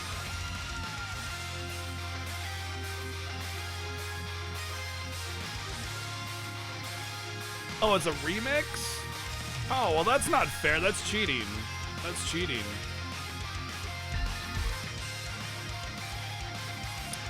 All right, no cheating allowed. Axiom Verge. Great game. Great game. But this is a modern game. This is a modern game. It's not an NES game or anything. You know what this track reminds me of? Hold on. I'll tell you what this track reminds me of. You guys are gonna be blown away when you hear this.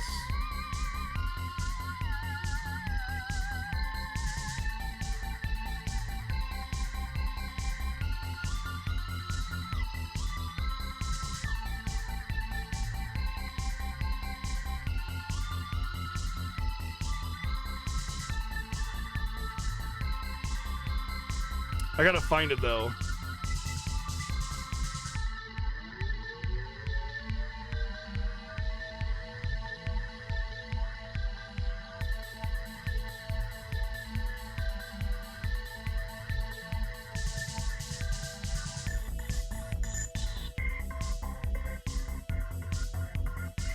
I think this is it. You guys ready? You guys ready for this? It's gonna be seamless.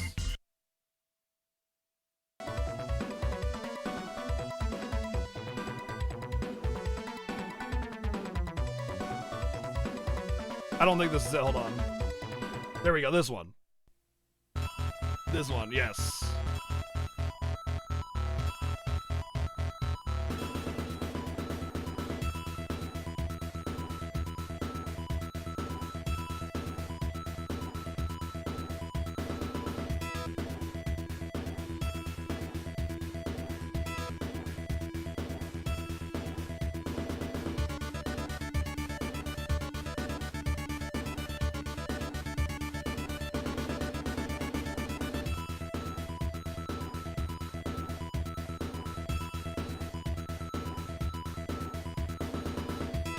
Damn, I forgot how many good jams Phantasy Star 4 has, dude. Phantasy Star 4 has some amazing jams. And yeah, there's a good chance that it's an intentional homage, yeah, for sure. Like, the battle theme is also really good. Hold on.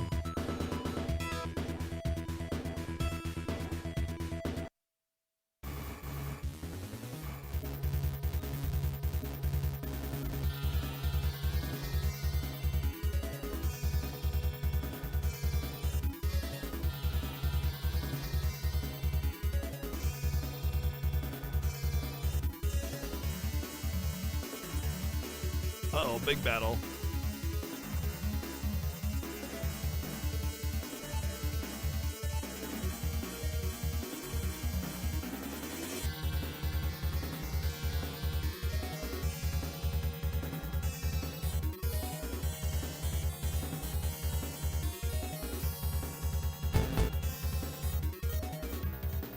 Alright, what's this? Castlevania 3.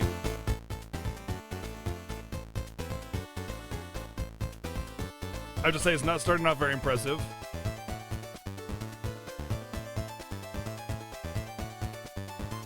Getting better.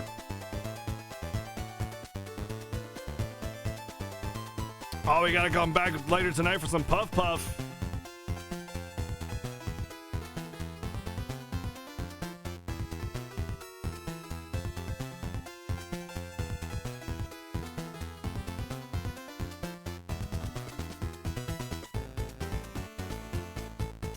I'm hearing a lot of Ninja Turtles NES 1 in this. Is it the same composer?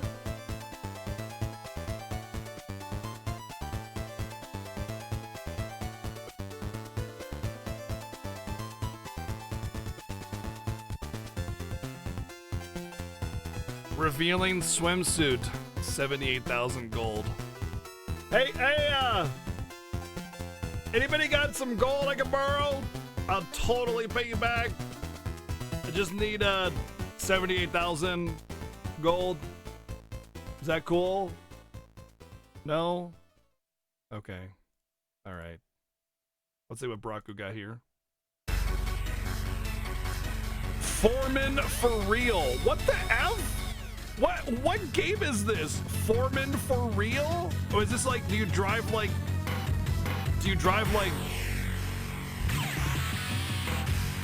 the forklifts or something?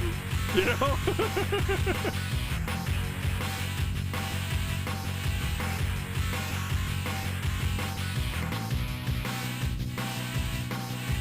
It's a good jam though. This is SNES.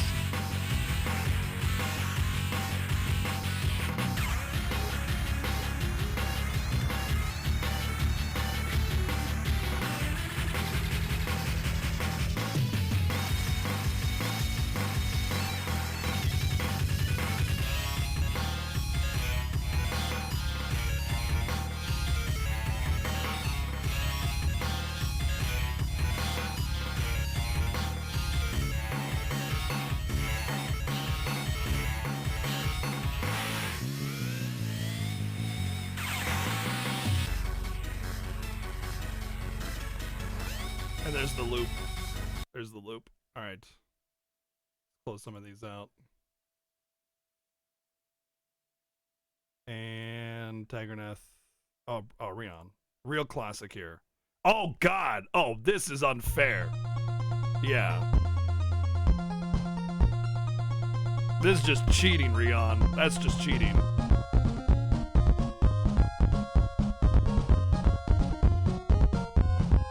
I feel like this is like a bass boosted version of it. It doesn't feel like it's a direct rip of it. The bass feels a little off, like it's been boosted.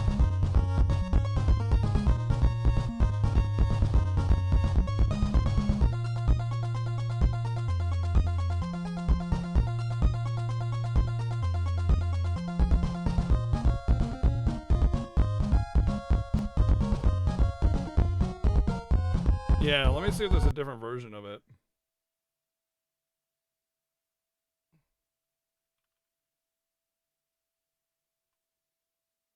Oh, not SNES, NES.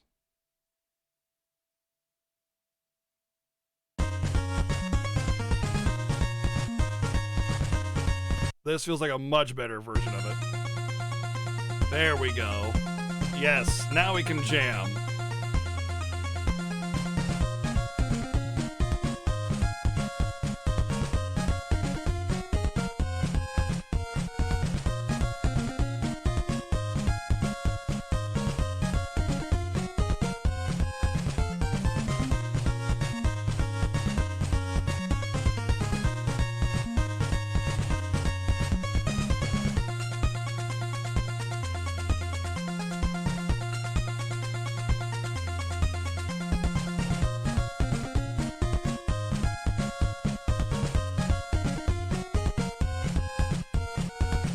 The loop is very short, unfortunately.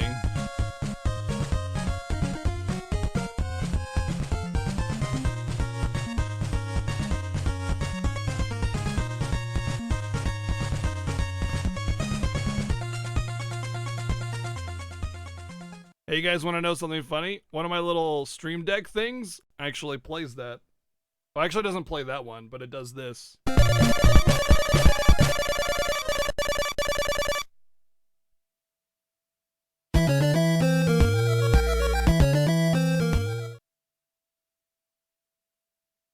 but I don't get a lot of opportunities to use it. What's this? Crixie sent this one in. Xeno Crisis.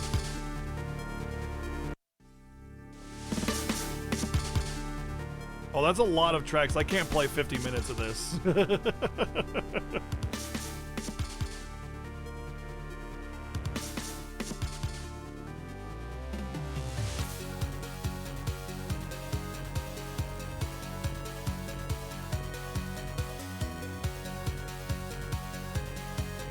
I think it's the entire OST, so yeah. You know how YouTube will do that, where it's like, it'll be like, some people just compile and render the entire OST into one video, and then other people will have like playlists. Do the playlist thing. Oh, here we go. Oh wait, that's the same link. Wait, what? What? Yeah, give me a track from it. Wow, Dante, wow, chill out, Dante, wow. The reason we're doing this is because, I mean, we've already gone through this entire part of the game already, but our save file was deleted, so I mean, let's have some fun, you know? Oh, did I learn heal more? No, not yet. Alright, Philip, what do you got, buddy? Smash Brothers Ultimate. I admit I have not played this a whole lot.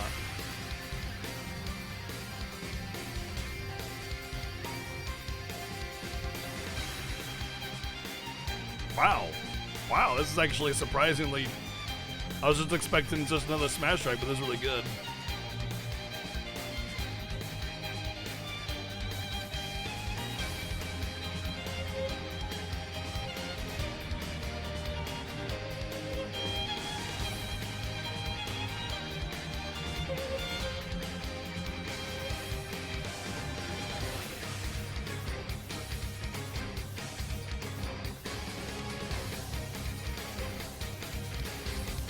Some remastered music? Oh, baby. Listen, if we want to go, if we want to talk about Xenoblade Chronicles, like, the music is going to be, like, we're going to win the best music competition right there, you know?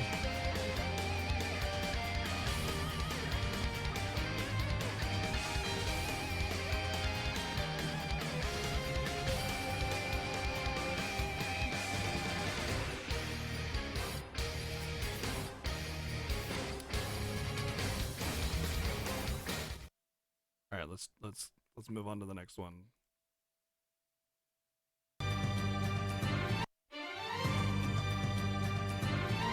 Wait, this is from the remaster?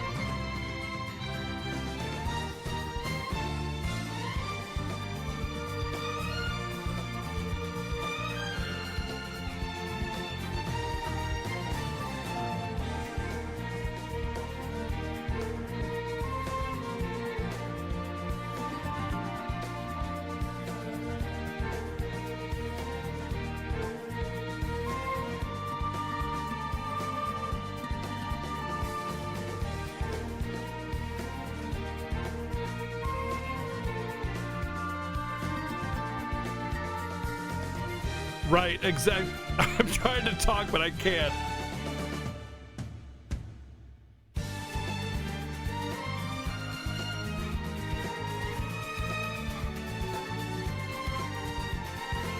Because this track is just so damn good.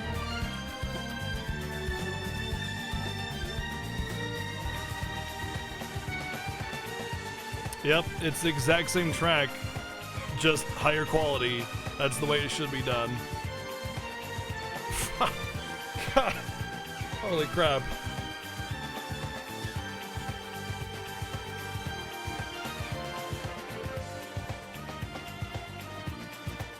Wow.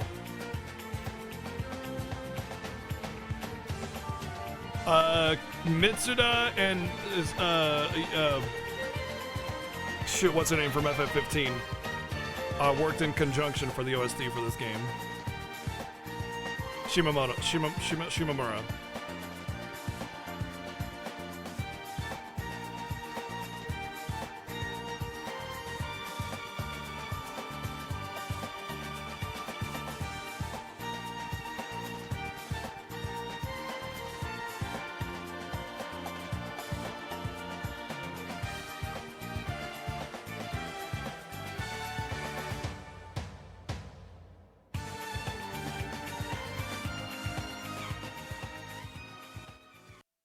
All right, let's move on. As much as I could listen to that track all day. Oh, Mystic Arc. Let's take a listen. Oh.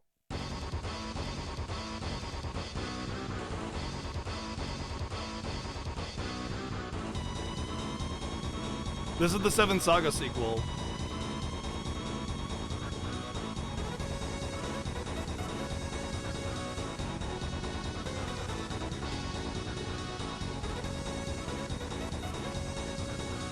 I'm not a big fan of it so far. It feels a little jarring, but we're listening.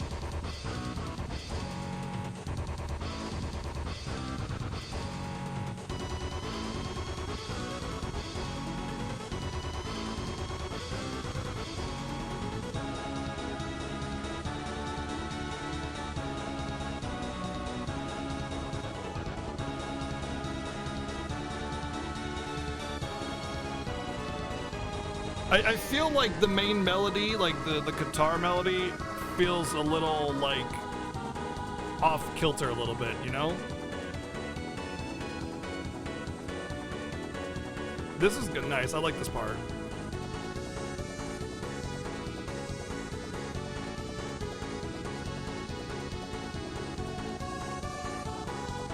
A very long track before it recycles too.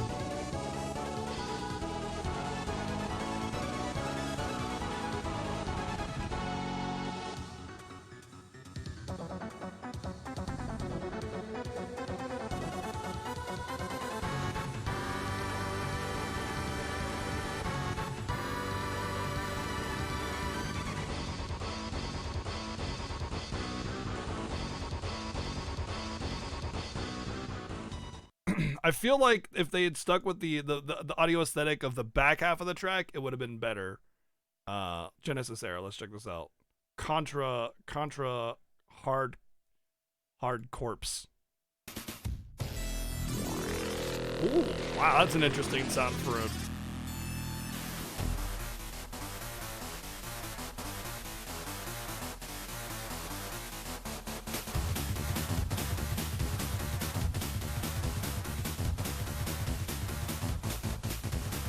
calm down.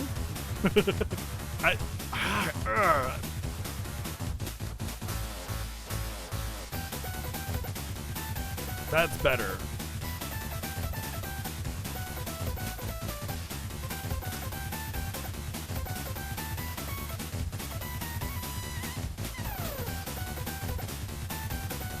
You know what this feels like? You know what that track feels like? It feels like they just learned about stereo and they really needed to experiment a whole bunch with stereo effects.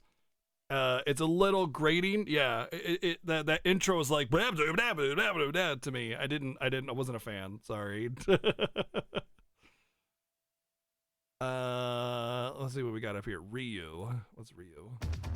Oh, the Ryu theme. Yeah, we were kind of going mostly on classic, because it started off with NES OSTs, like some NES OSTs. That's why we're doing mostly classics.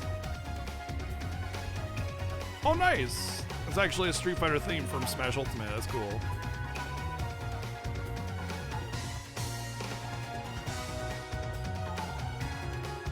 Where's the weapon shop?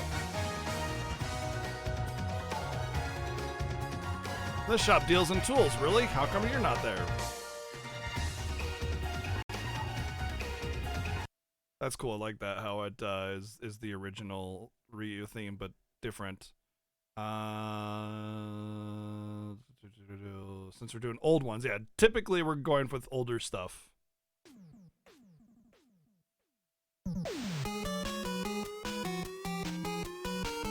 Rockman 2, baby. This is gonna be Wily's Castle, isn't it? Yes, of course. Right? Can't go wrong with this one.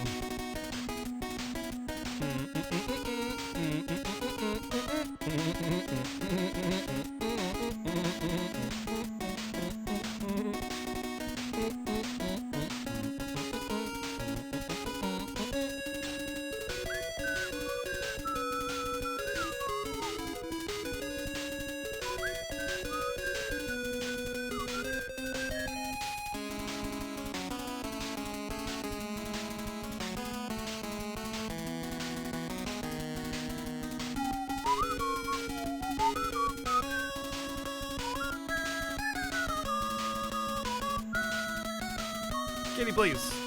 Kitty, please.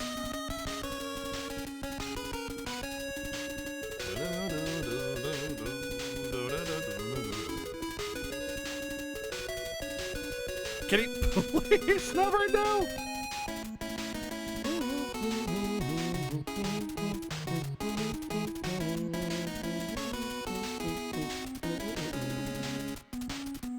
We're up to grinding again, by the way. We're not quite back to where we were. We're better, but we still need to grind. Because I remember going into the place at like 18 and being like barely okay, so we're back to the grind. We're almost caught up actually. 2 days worth.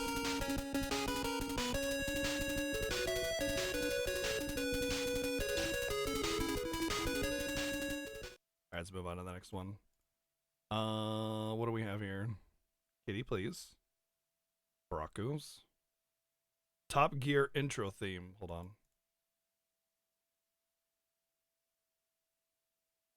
Oops. Start that over again.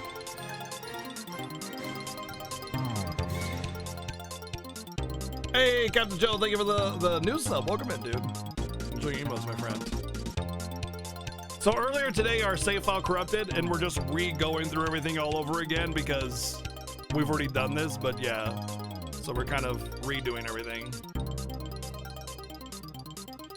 This is cool. It's a very interesting aesthetic. I like this.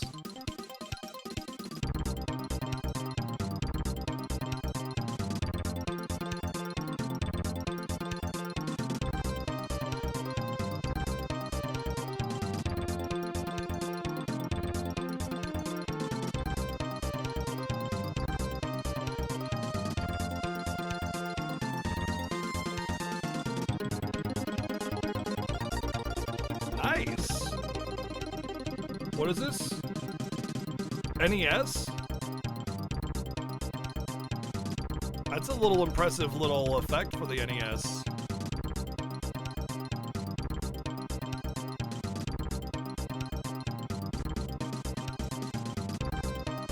Oh, hey, I could go on the outside there.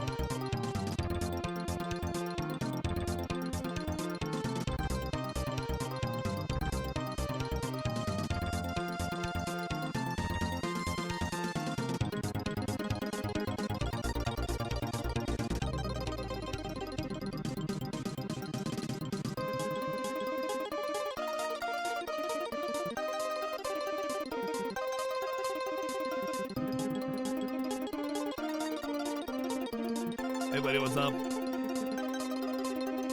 Ah, yes. We talked to him already, never mind.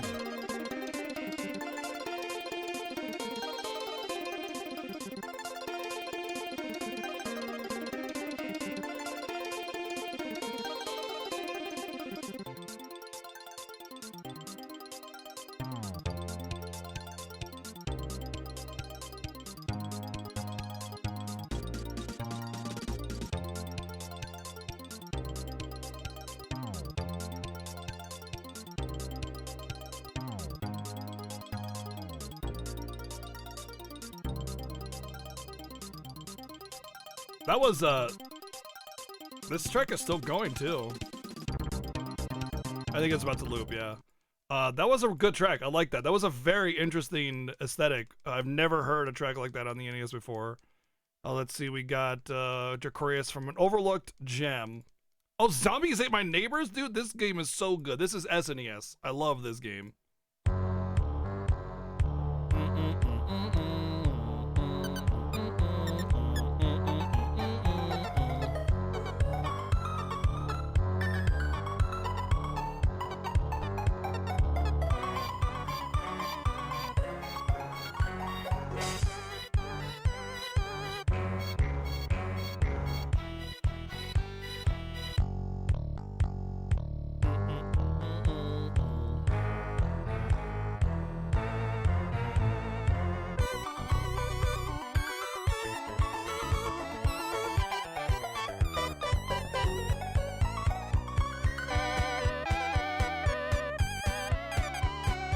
They had some really interesting compositions in Zombies Ate My Neighbors. I love this. This is it's so playful.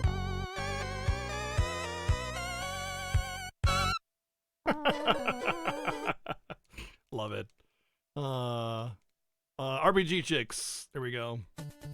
Oh yeah. Oh yeah. Jam time.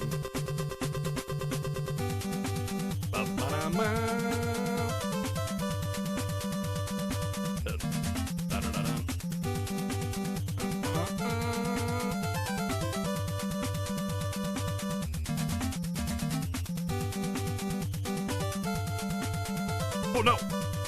Shoot, I just tried to run. Yeah, we played it on stream actually, Tigrerneth.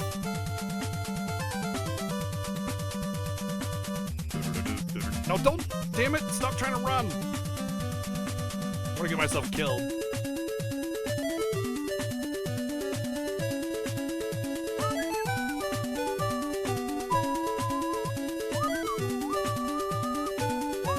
I'll make this short.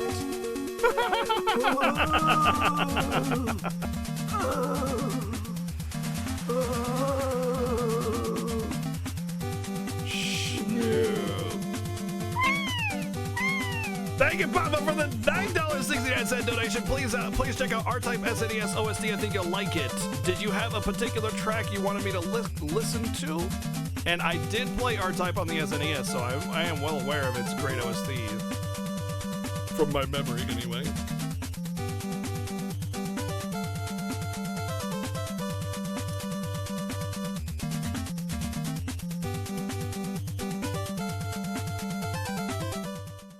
Let's check out R-Type. R-Type SNES. Let's just do the first track that we get. Boop.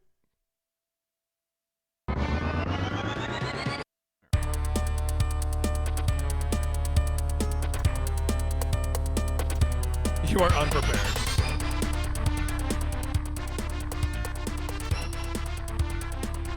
Gradius 5 for PS2. Nope. PS2, I barely played any games at all. Played World of Warcraft during PS2 era, lol. But yeah, we did really funky voices for all the characters and had a lot of fun with it for Blaster Master Zero. There's got to be some clips from that game that are really popular.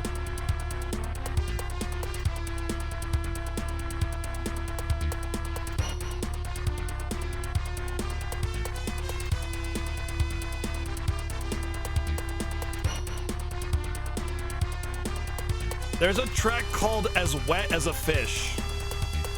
Why is the track called As Wet as a Fish? Seriously.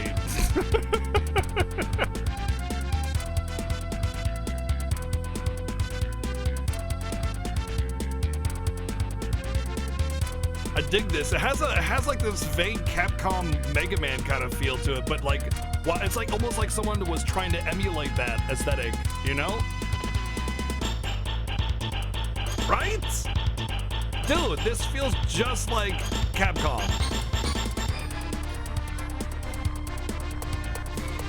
Hey, Jen Lando, thank you for the 2 months of Twitch Prime. It's like someone really fell in love with Mega Man aesthetic and decided they wanted to try their hand at it, and they did a pretty good job. But like it's a little more funky, it's got a little more bass.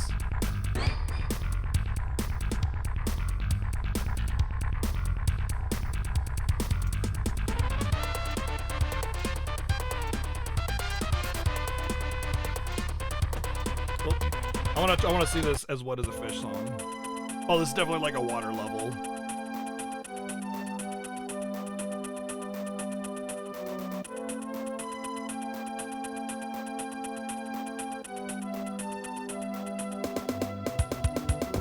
Ooh, that was a nice little beat.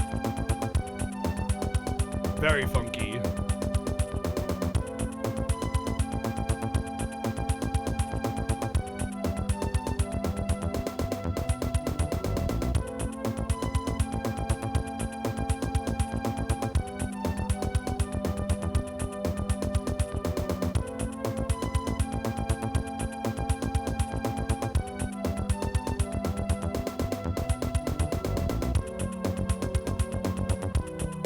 Definitely a cool Doge track.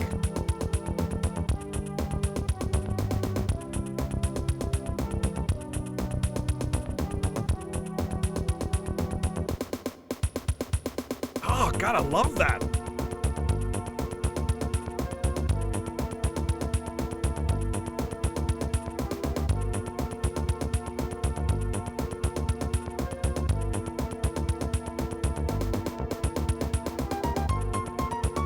It does, yes, yes. I was just gonna say this reminds me a lot of Breath of Fire 3.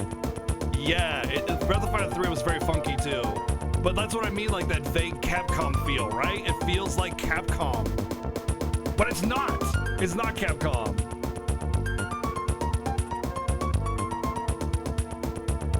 It's also SNES versus PlayStation, so.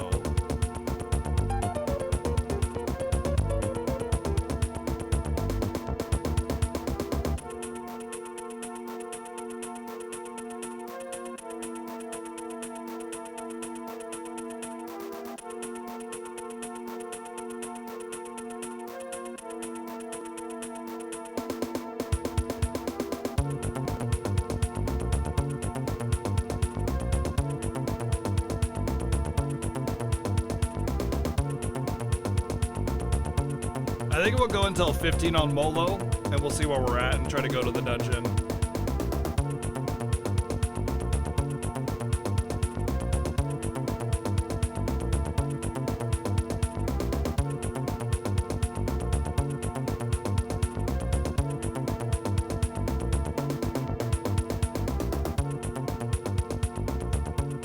Giant enemy crab!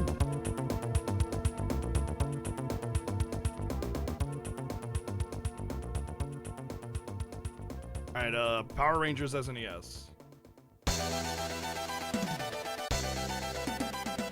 Nice.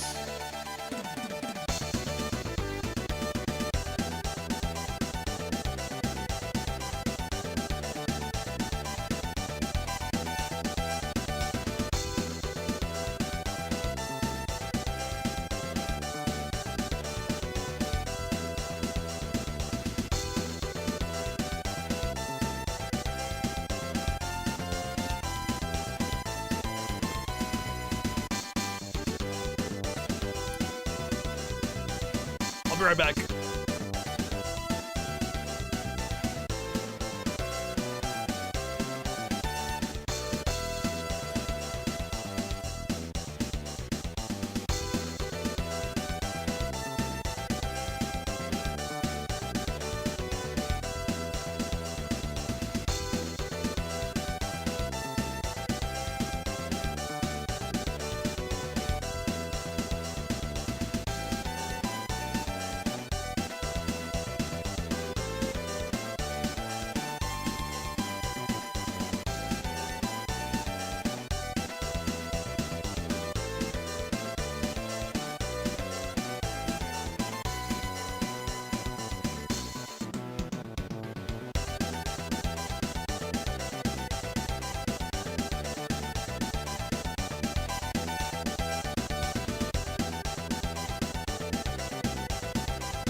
That's better. I've been holding on to that one for a while.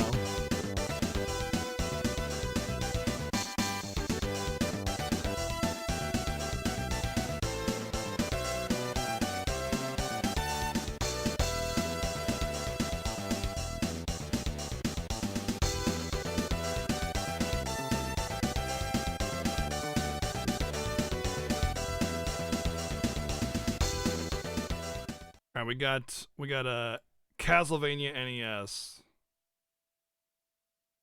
Well, it's Castlevania 3 Rising.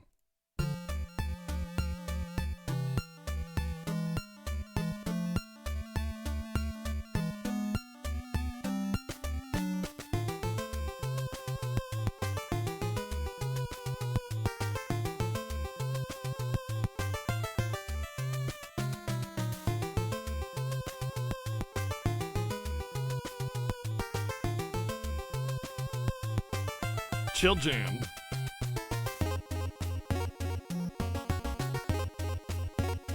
Nice effect for the NES.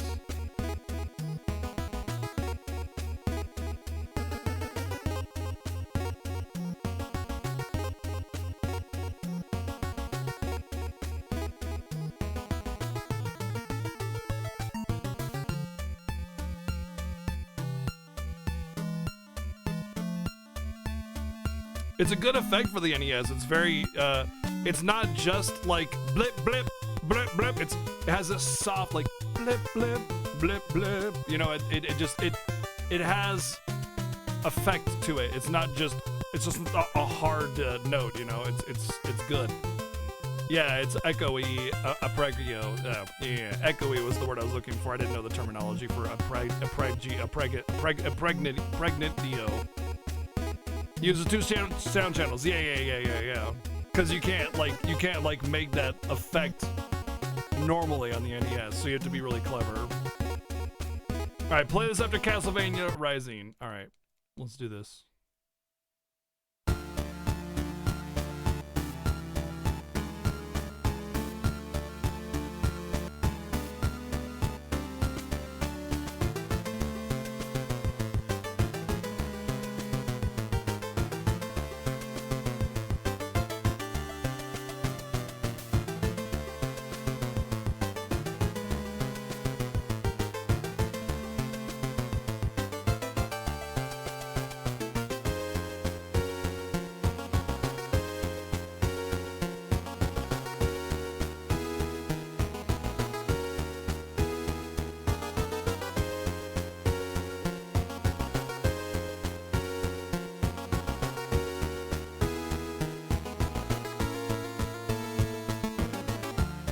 Yeah, I'm not sure I like this track as much. It definitely has a higher quality going on with it, but it kind of feels like it loses the value that it had in the original to me. Sometimes it doesn't necessarily have to be like high quality audio. Sometimes just some simple stuff can turn into great tracks. All right, let's bang these guys. Unfair Classic. Oh yeah, of course, yeah.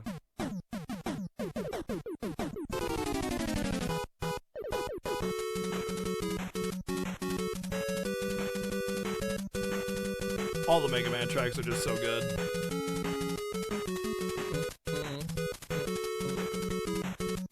Oops. This could be bad.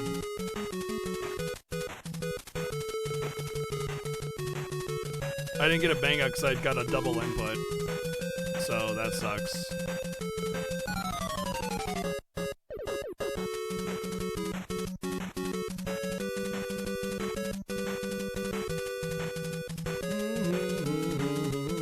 It does have a very fast cycle, like 45 seconds, unfortunately. But yeah, good track, Mega Man. Unfairly Win Classic, Gilmook. Oh, hold on. Double Dragon.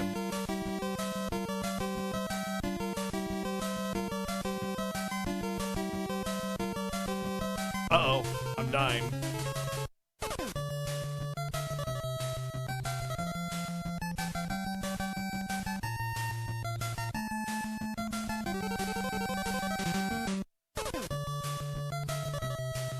Oh, my spells I'm silenced. Oh, shoot. No wonder I'm dying.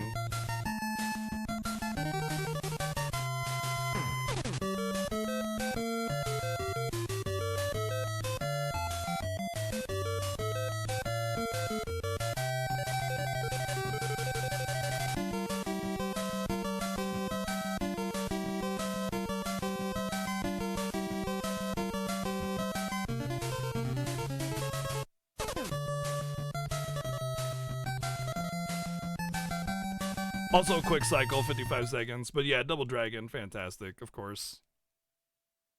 Oops, I attacked everything.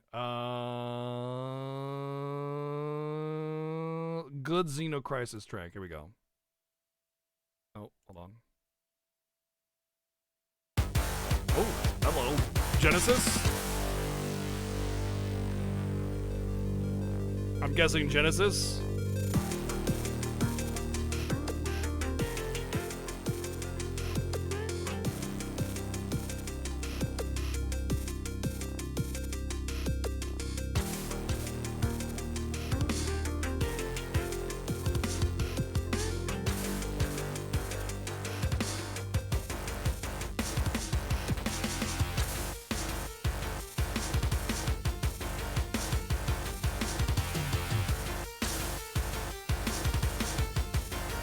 Hey, my buddies are dead. LOL.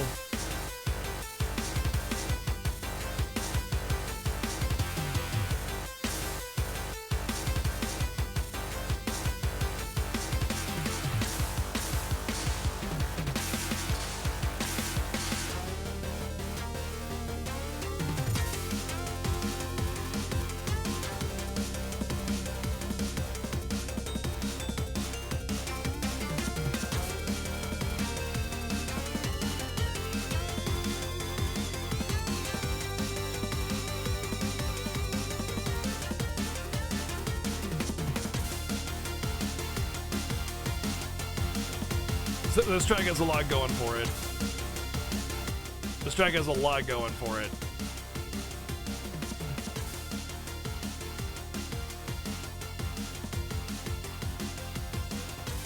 It doesn't just end and then cycle. It continues on and does some good stuff that feels unique to its own track.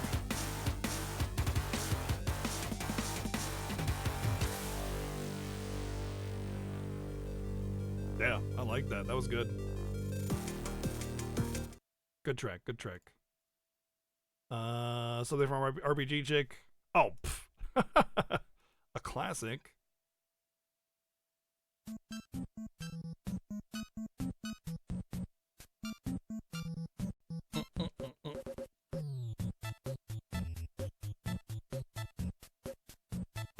Funny.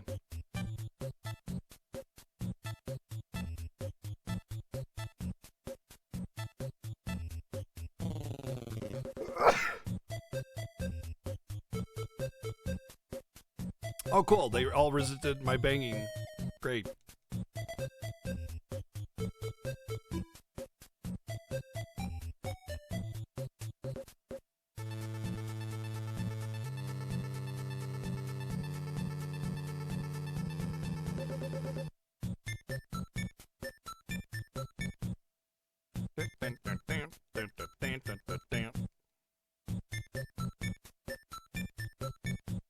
Really? Of course you would miss. Oh, that's okay.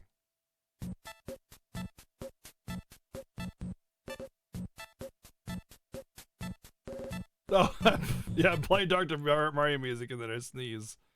Something from... I'll make this short.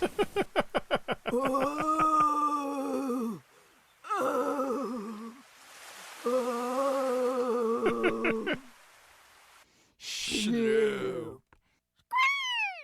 Thank you, Baba Body, for the $969. Yeah, thanks, man.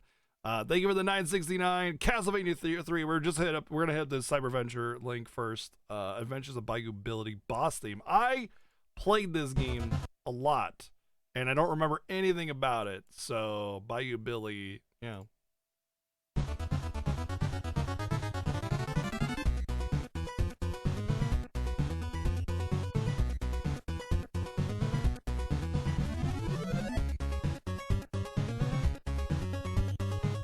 It's nice, but there's not a whole lot going on just yet. Let's see if it picks up.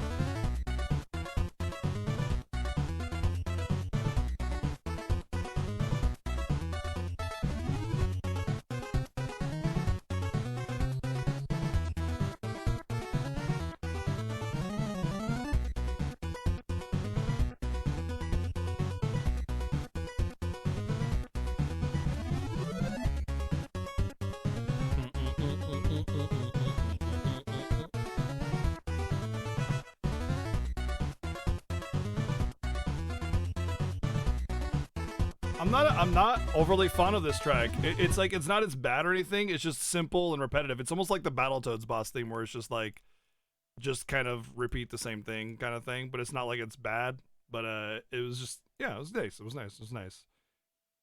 Whenever you played this, you sat there holding the ball and just listening to this. Oh man, I love this game. This is a really good game.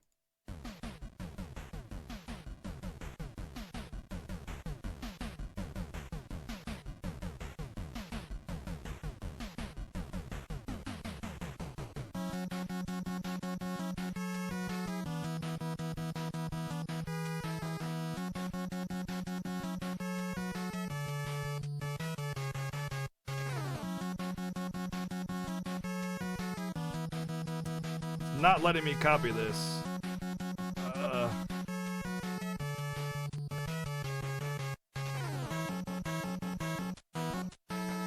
Wow, okay.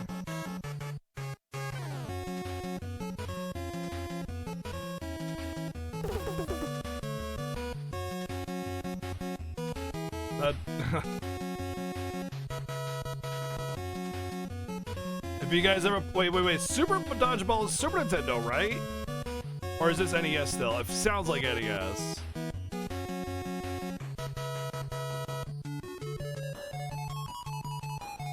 Dodgeball, you guys ever play Super Dodgeball? This game is insanely good. You guys ever play like any of those sports games where they have like super power attacks where you destroy people and stuff? This is the original, Super Dodgeball, dude. It's so good.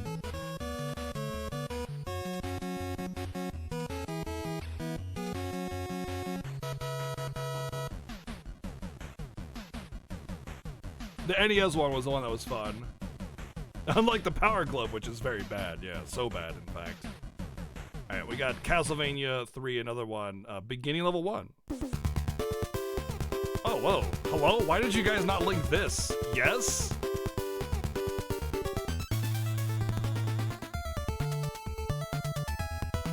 Wait, this is Bloody Tears. Wait. Is this a Bloody Tears remake for Castlevania 3? It sounds just like it. Wait, no, that was not. That was different.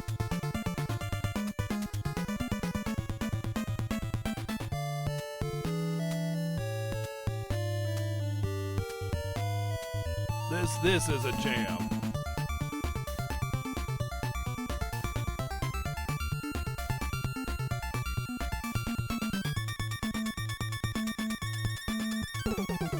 Whoa! Oh my God!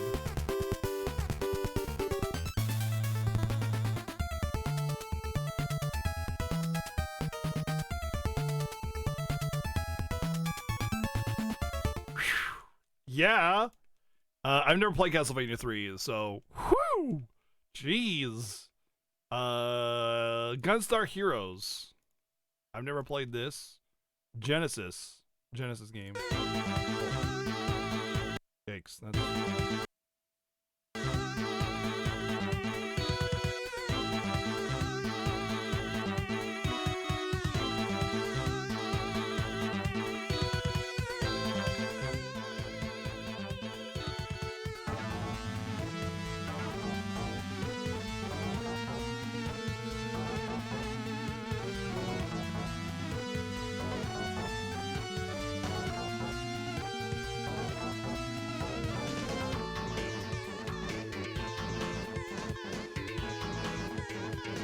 Definitely sounds Genesis.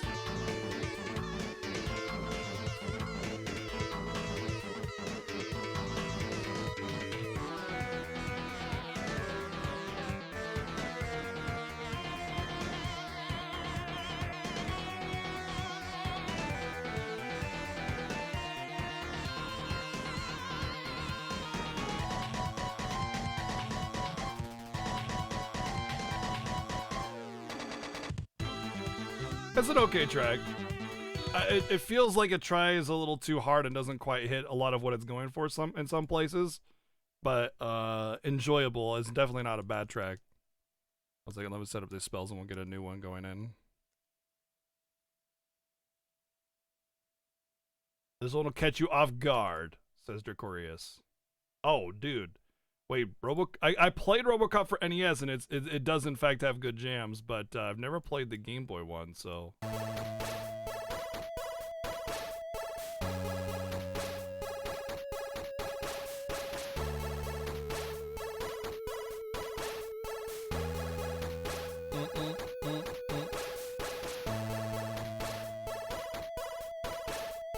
That's pretty impressive for Game Boy.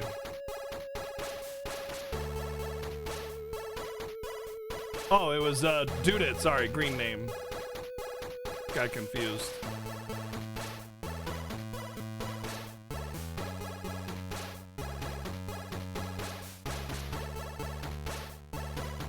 RoboCop on NES is also Tim Fullen? No wonder.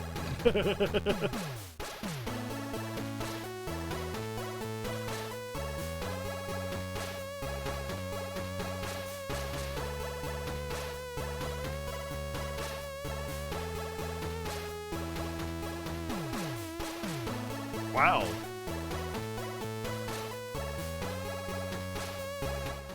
Very impressive for Game Boy.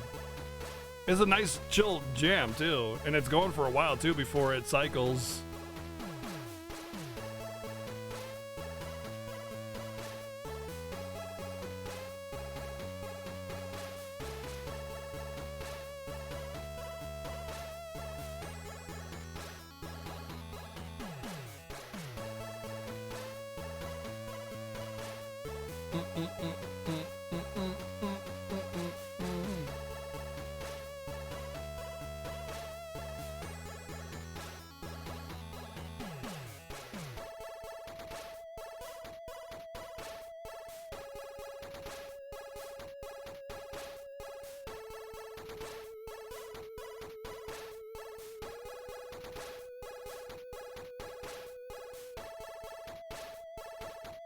Oops, I didn't mean to. I meant to fade out and I muted it instead. That's a good track. Good track. Really impressive for Game Boy.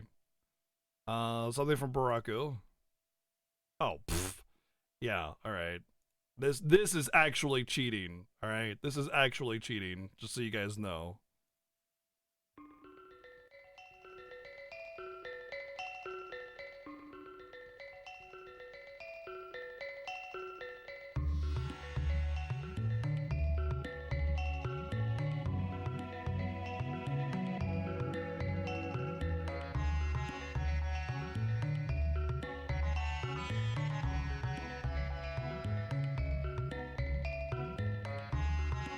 What level am I grinding to until Molo is 15, or everybody's 15 at least. And then I'll move on and try the dungeon.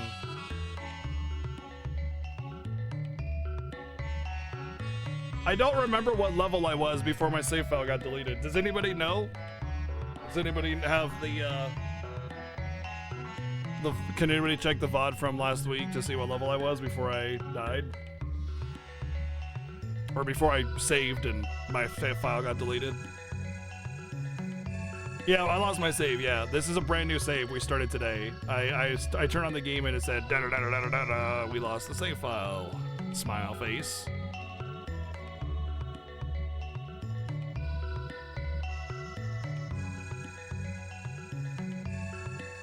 Alright, RPG Chick apparently is cheating, so let's see what RPG Chick is cheating with.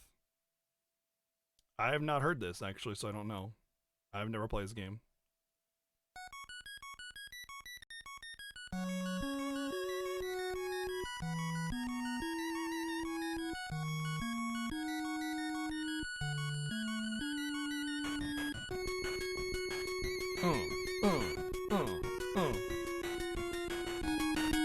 Hello?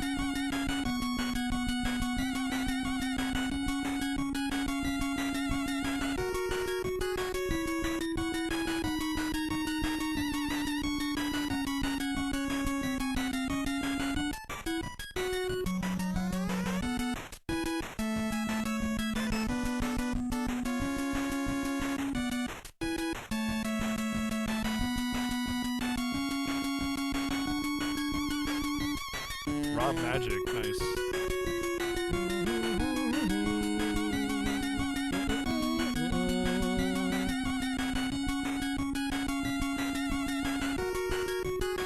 This is definitely cheating.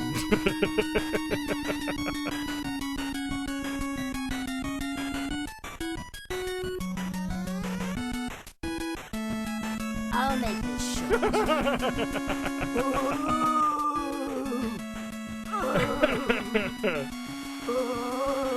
Owie, I'm dying.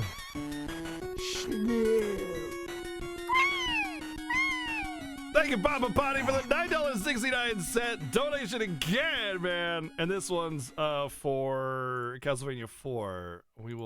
Let's go through some of this queue first, then we'll go to that one as well. Thank you very much, dude. Tigrerneth. Oh, that's the Castlevania 3 JP version of the same, yeah. Shadow Soul, thank you for the 4 months resub, dude. Thank you.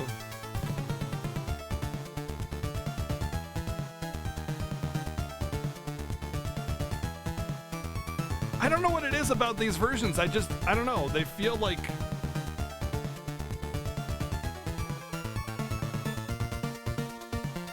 Like, this is definitely hot, but I just like the other one better. I don't know what it is. I like the other one better. It almost feels like it's cheating because it's not using... It feels like it's not using the same hardware. It feels like someone's using like an 8-bit music generator thing instead of actually using NES hardware.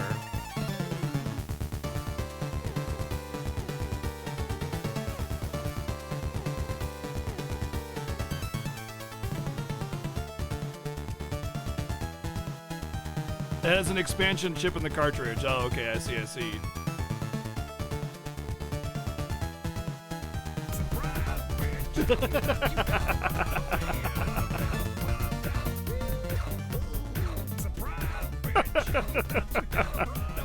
What up, Dub? What up, Dub? Boo!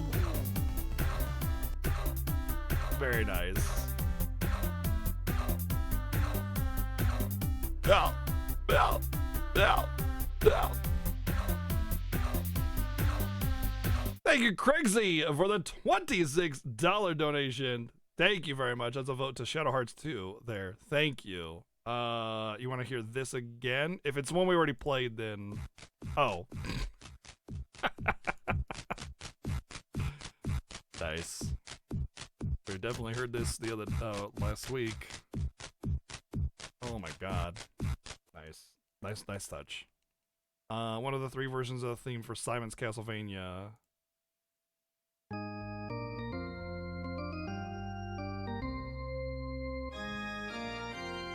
What's that mean, SC55 version? What does that mean?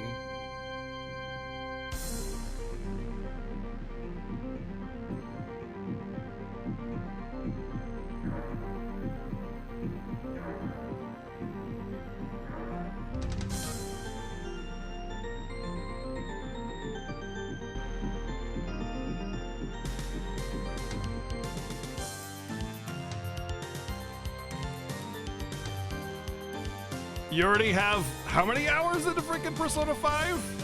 46 hours already. Good God, dude. Hope you're enjoying the new content, man.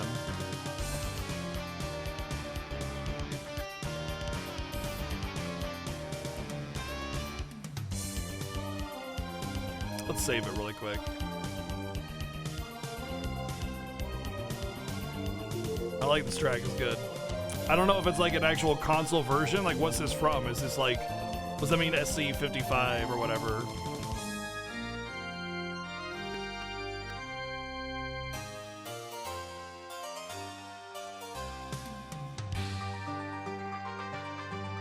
Japanese 6800 computer. So it's not an actual console game.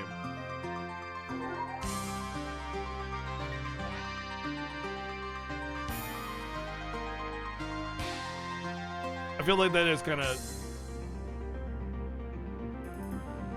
had ports of many consoles and arcade games. Oh, okay, I see. It's definitely a hot track though, that's for sure. Very cool. Alright, it's repeat time. Let's go to Castlevania 4 Stage B beginning.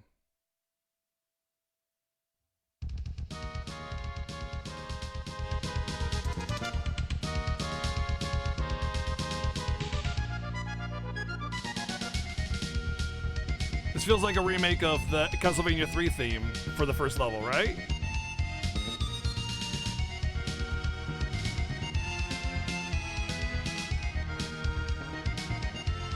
Kind of lighter. I like it. Yeah. Nice.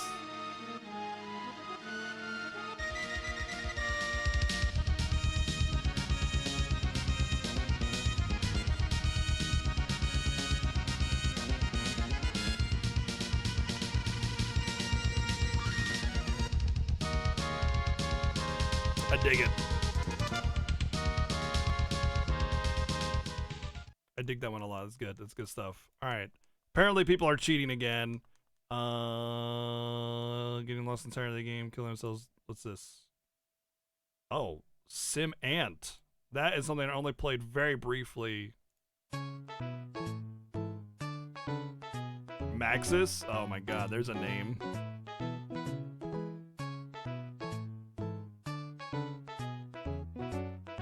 I would get annoyed with this very fast. I don't like this. It has a lot of like weird like this right here. I don't like it. Oh, it hurts. I'm sorry. I and then it seems like it has a really short cycle too. I don't know. I didn't like it. I'm sorry. Barakus. Just a link. Oh god, yes.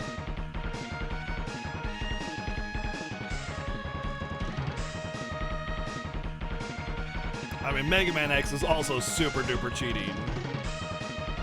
That's so cheating.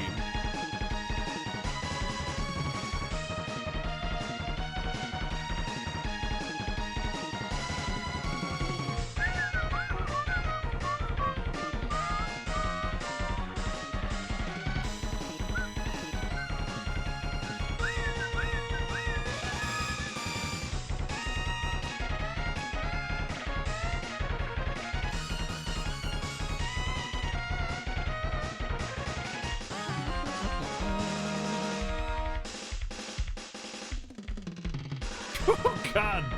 Oh. Unfortunately, a lot of Mega Man tracks, because they were so fast and they had really short cycles. Really short cycles. Philip has one in here. Oh yeah, I never played this one, but I have played DKC 1. Sticker Bush Symphony, a well-loved one, from my understanding. Did anybody happen to check what level I was on the last time I played this game before like when I finished up with this game last week? And I just didn't see the numbers. 15 to 16? Okay. Level 69? Okay, I'll just keep grinding to 69. Got it. 16, 14, 15, 15. Okay. Cool. Then I do want to grind a little bit still, because I was struggling at that level, and I didn't have all the equipment either, so... Or I don't have all the equipment right now.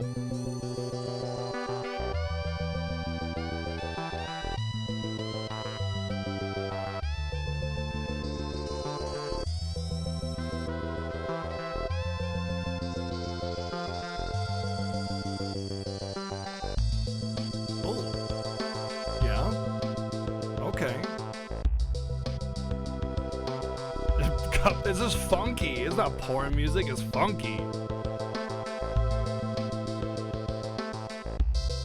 This looks like an 8-bit Dragon Quest. That's weird. Why? I don't know why it looks like an 8-bit Dragon Quest. It shouldn't. It should look like a 69-bit Dragon Quest.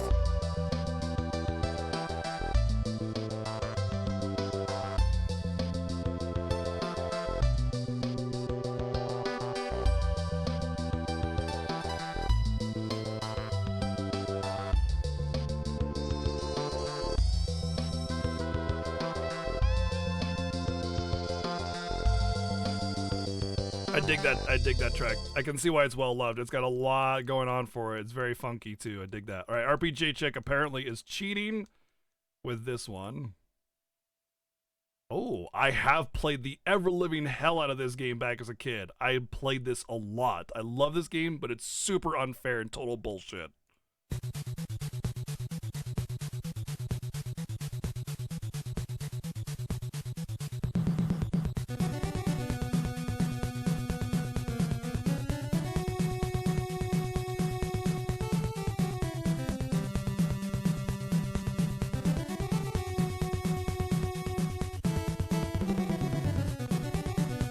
I don't think this is cheating.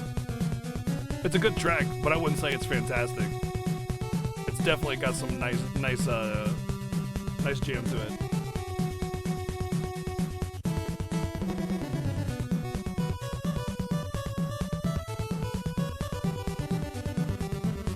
This is just regular Batman, yeah.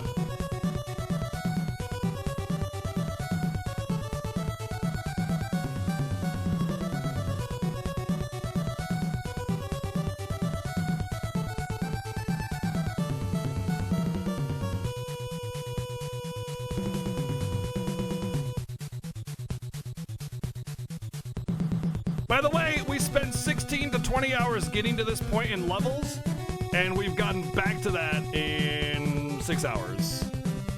Pretty hot stuff there.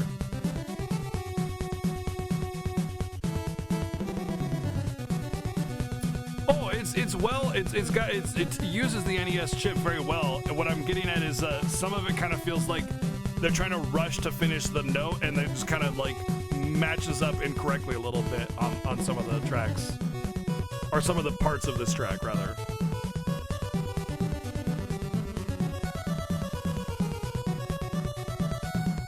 Oh yeah, lots. Yeah, this is still very good, but there's a couple parts that are slightly grating to me.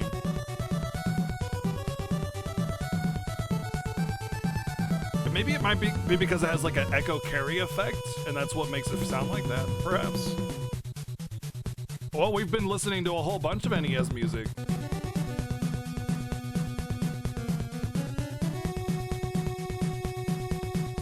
Alright, that's cycled. I like it a lot, but there's this I think the note kind of carries with an echo a little bit, and it feels like it's cut short sometimes because of that, and it feels awkward to me. That's why I'm kind of half on the fence about it. Well, I mean, I still like it. It's very, very good.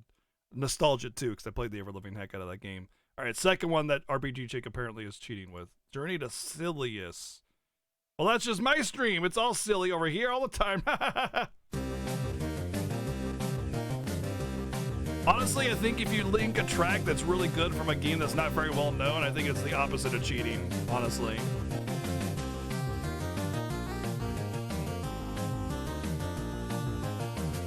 This is good. I like this.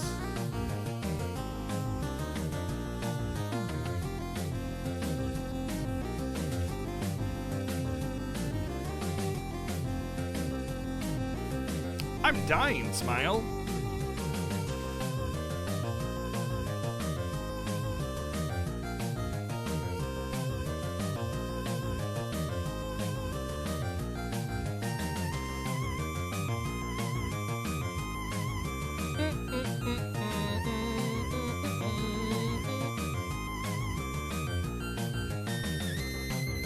Woo! Nice. I like it a lot. That was good. Favorite Shimamura track.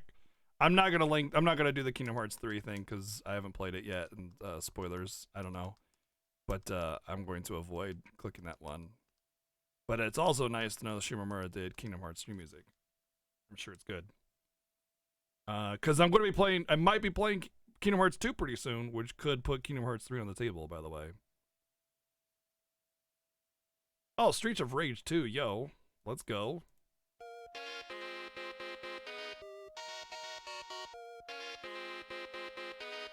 I love the Comic Sans. Supra Darky's favorite BGM, guys. Yeah. You care about my favorite BGMs.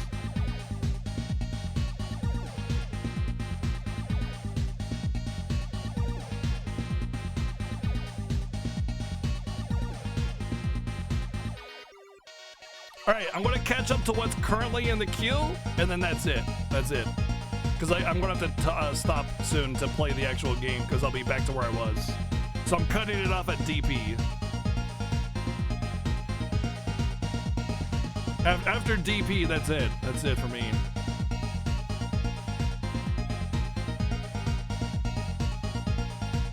We'll see where we're at, Grang. We'll see where we're at, Grang.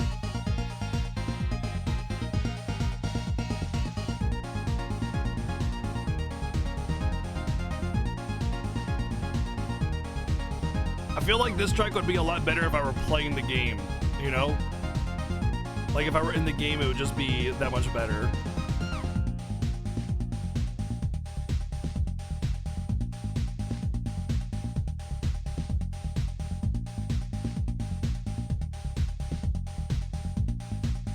I'm really far behind. You guys have a lot of great taste in music. You guys should post some of this in the Discord jam channel. Also, if you have jams from video games that you think would be really good for startup and break music, post them in the jam channel and I'll take a listen. You know, give me playlists. I'll go through it all. I've already gone through all the games that I've played for viewer choice and taken what I've wanted out of those.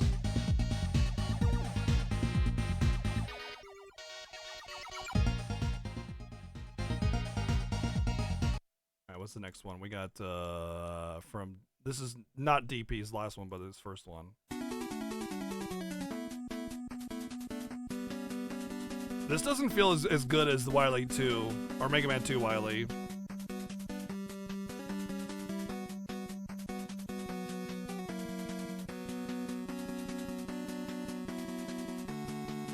You know what it feels like? It feels like someone that's very tired. It feels like someone trying to do Wily 2 and then like, but they're just really tired. They're just like, I'm doing Wily 2. Oh God, I really need to take a sleep, you know? That's what it is. That's what I get out of it, but it's still nice.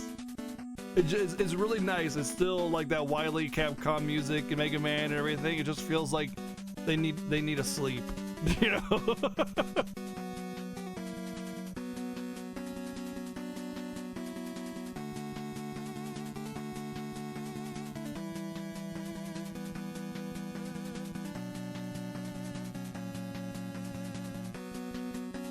I like it.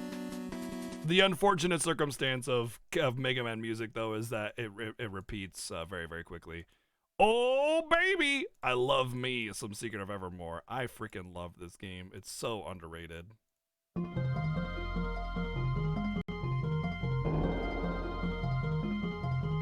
"24 meg action adventure." 24 megs, guys! Shut up, Meg.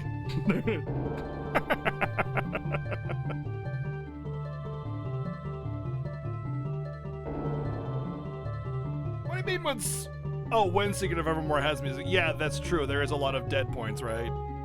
Yeah. You right.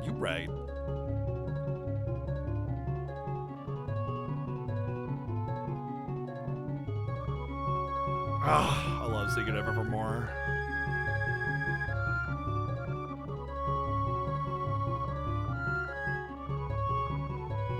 Who did the OST for Secret of Evermore, out of curiosity? Because Secret of Evermore was the only game made by Square Enix US, or Squaresoft US, rather.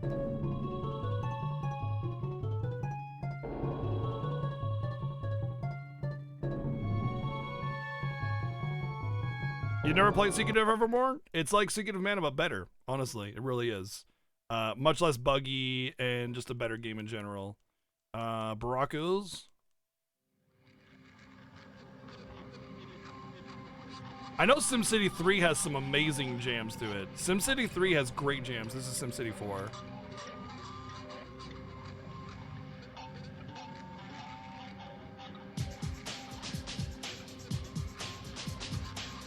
I played the ever-living crap out of SimCity 3. That was my like go-to for a long, long time.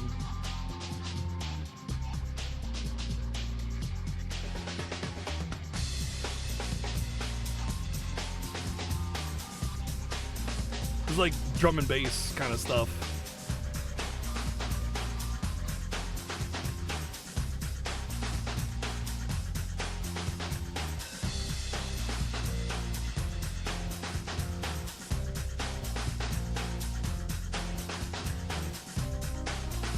I think what sets Secret of Evermore above Secret of Mana is simply that it's just more reliable and less buggy. You know, you don't get like juggled and... Woo! Okay. Hi. We are in the funk universe now. Oh, it's just as buggy, but like the bugs in it are not as like easily executed. You know what I mean? Like you're not going to play the game and just have a bug-filled adventure. It's going to be harder to get those in a normal casual play. Secret of Mana. Okay, check this. The speedrun category for Secret of Mana to do a glitchless speedrun. Glitchless is in quotation marks because it's so hard to play the game casually without a glitch that they can't guarantee that they won't accidentally trigger one while playing the game. That's the difference that I'm getting at here. Secret of Evermore doesn't have that. I should heal actually. With a heal more. And then Firebang. Alright, let me get the next one up from Rondo of Blood. Okay. Rondo of Blood. What console is this for originally? I want to say it was like one of those weird ones. PC Engine CD. All these weird, like, never got off the ground platforms. Turbo Graphics, I know. That's the other one that it was ported to. Yeah.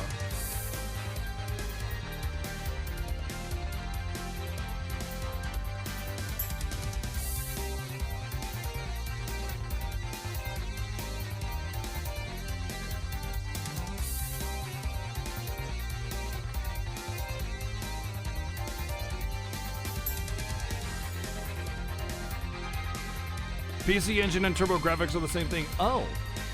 Well, shoot. Don't I feel stupid?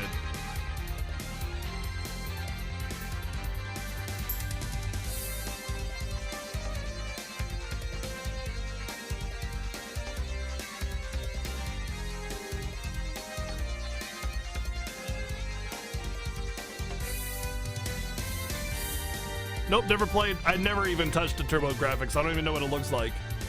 Dude, I grew up Omega poor. Like, the fact that I even had games at all was a miracle, and thanks to my grandparents. But, like, affording a $500 console when I had a Super Nintendo already, that wasn't happening. Ever. That was never happening.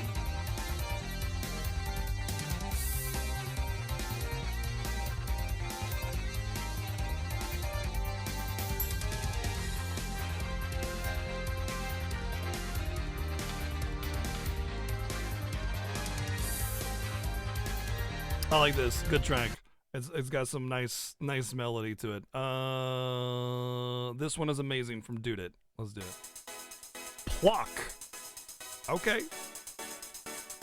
This game looks crazy. What even is this? Is this one thing that's just legs and a mouth?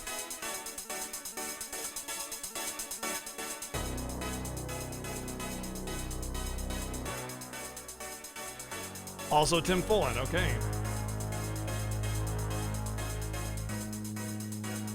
He really isn't fooling around.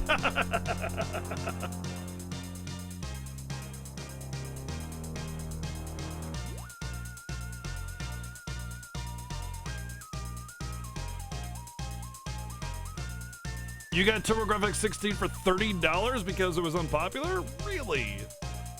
I always saw the game, like the ads in the game magazines and stuff, you know?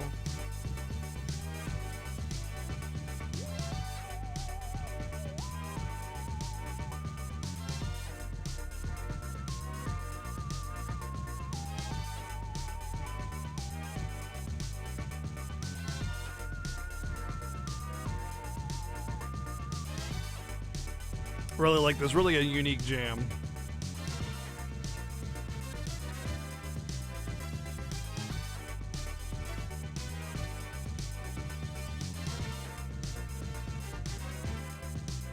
Alright, what do we got next? I'm gonna try to get through this pretty fast. Batman, Return of the Joker. NES, apparently.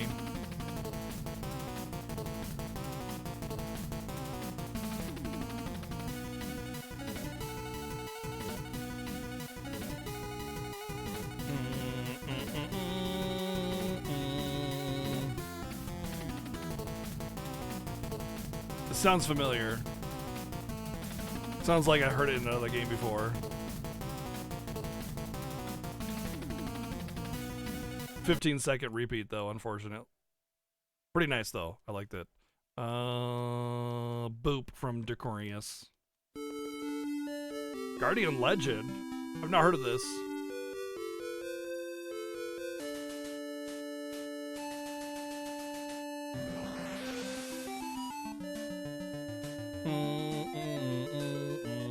Predictable.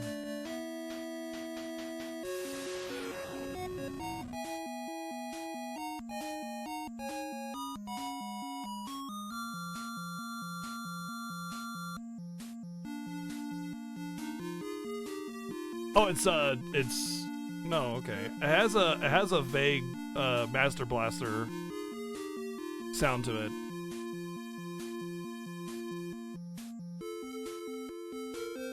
Actually, Zelda 2 is what I'm hearing now.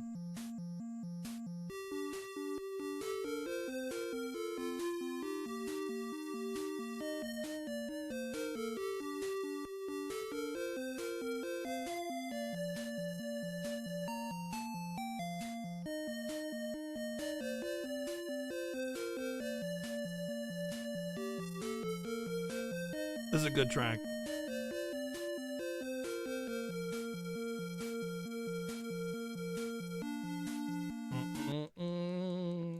It was a little predictable, so it was a little formulaic, but it was nice. I mean, formulaic or predictable or repetitious or whatever isn't necessarily bad, but you know, it's not gonna blow you away. I think we're. Jeez, did you guys seriously have that much? Wow, am I that far behind? No, never mind. I must have gone further than I was supposed to.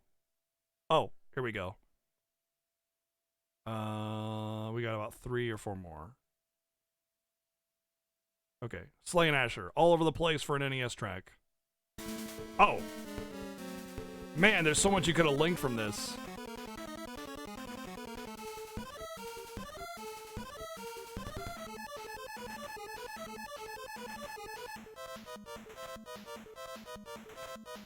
Hi, kitty. It is indeed all over the place.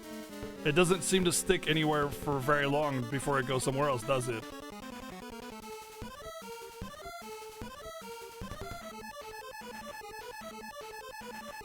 I don't like it though. They just can't decide where they want to be. You know, they're like, let's go over here. Now let's go over here. Let's go over here, and it's just like, but I do like Crystalis as a game. It's fantastic. VG, let's go.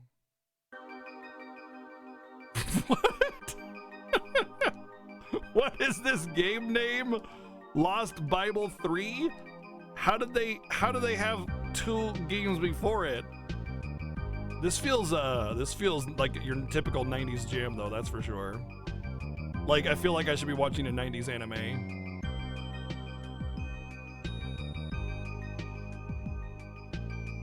Oh, it's a spin-off of the Megami Tensei series. Okay.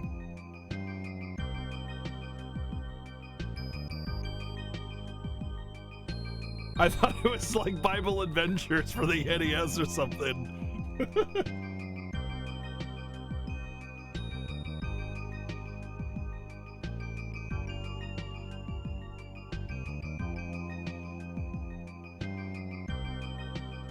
I like this. This is good. It's kind of your typical sort of forest water theme level or something, but it's nice.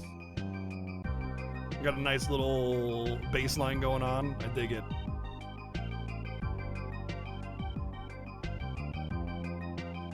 I do appreciate a good bass line. So often it'll just be your generic bass beat, you know. Give me some bass melody in the background, you know. I'm about that. I'm about that bass life. No treble. Ha.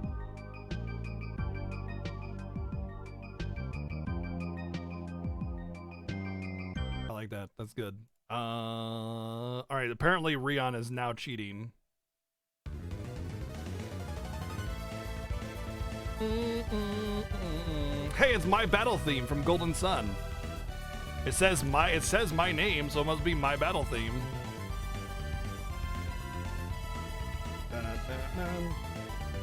I wouldn't say Golden Sun's cheating. It's got a great OST, but I never considered Golden Sun to be a fantastic OST.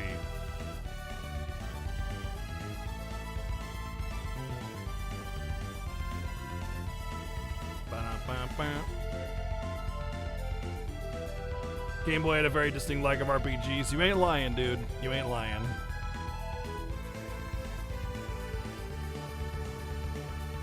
Alright, when we're done with these tracks, we're gonna try to go to this dungeon. I like Golden Sun, but that was a 30-minute version of that, so... And last one, DP. Treasures of the Road Dress. I never played this. Well, I did. I tried to play it. It felt, I don't know. It felt off to me. I couldn't get into it.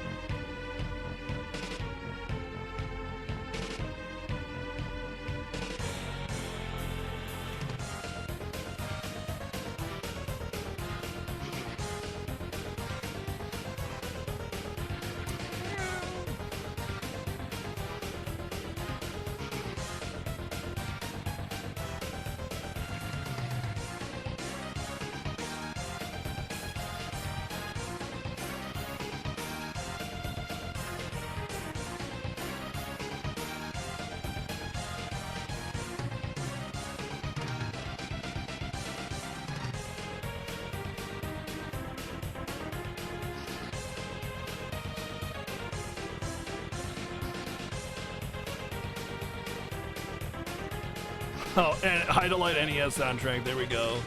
There's where all the hot jams are. Nice, that was cool. All right, we'll do the final one, which was Grangios after I said no. Oh, God. Oh, my God. What a final one to have.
From my understanding, Wild Arms 4 and 5 are among the better ones.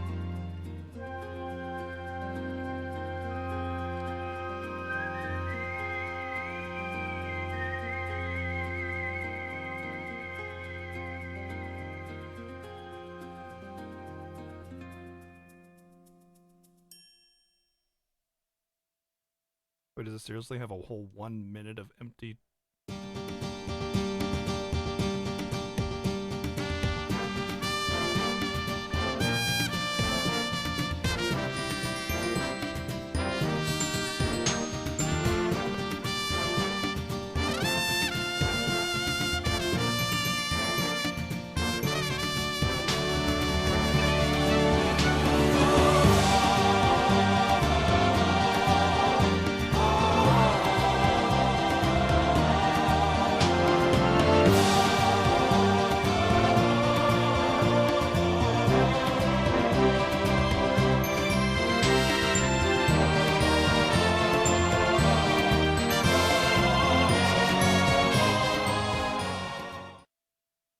Very cool. All right, let's put game sound back on. I'm sure you guys all missed it.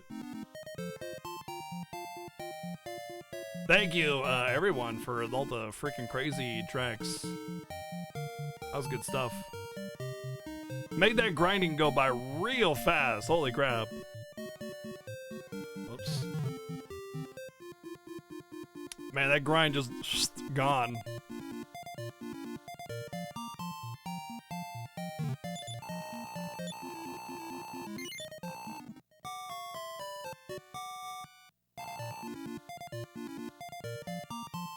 So I've played Wild Arms 1, beat it once or twice. I enjoyed it.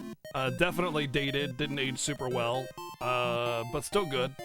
And Wild Arms 2, I played a little bit of and never really got too far, about 5 or 8 hours in, and I was kind of about it. I didn't really know what to feel about it because it was a long time ago. Wild Arms 3, 4, and 5 never touched, but I will say Wild Arms 2, 3, and 4 are all on viewer choice list, so we will be able to play those. Actually, 1, 2, 3, and 4 are all on the list, so we can get those all in and play those all eventually. But I've heard 4 and 5 are among the better ones from what I've been told. No Alter Code F? No, because I don't have it.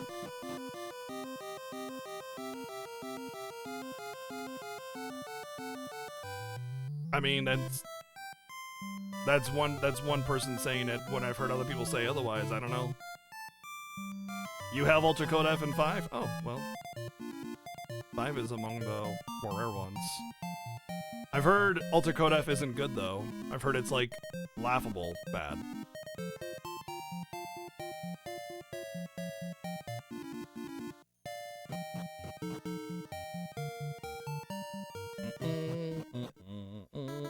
Wild Arms 4 is laughably bad.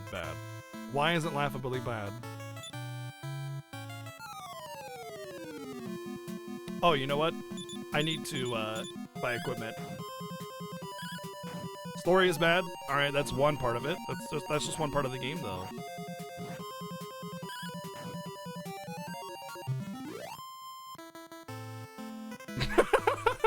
Wow, thanks, Papa. Wow.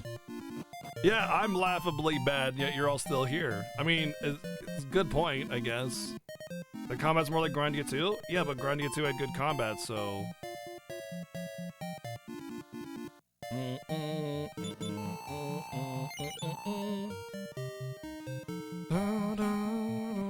We already have full plates. Well, we only have one full plate, but I could go for the giant shears instead. Can I use those, though? Might be a waste of money to get that. I was armor instead, wasn't I? Yeah. I wonder if she can equip the... Maybe I should go for the full plate and the Cloak of Evasion instead of the giant shears. I think armor's more important.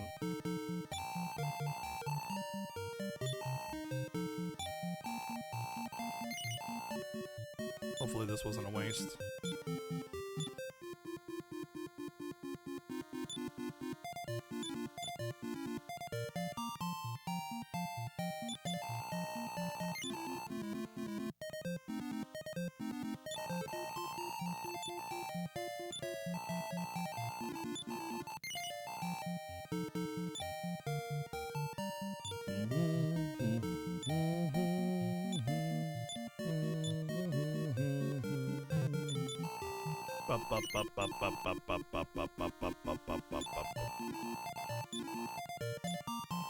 Oops. Okay, but I guess Dante has it now.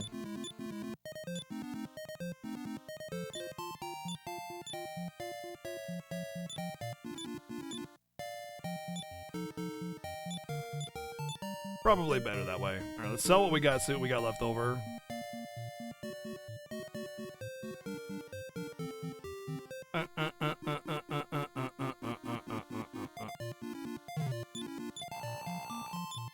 I don't want to buy your shit.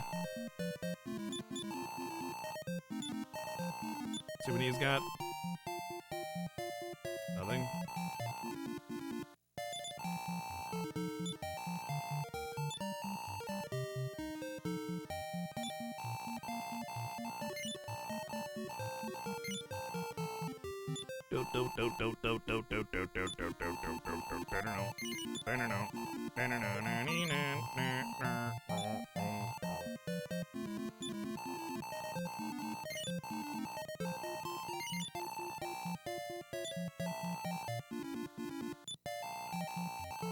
Wow, 60 whole coins of gold. Golly gee, I think I'll retire. Oh, strength seed, nice. I must have gotten that from a random battle. That's crazy that you can get seeds as drops.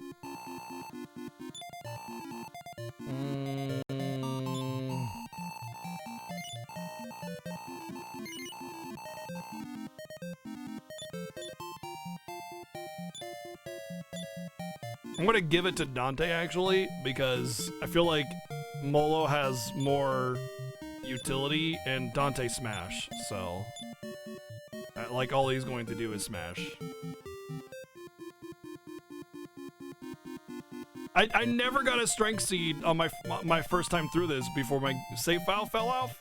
So having a strength seed means that I had to have gotten it as a drop, because I've only just pushed through the dungeons really fast instead of actually exploring. So since I don't need to,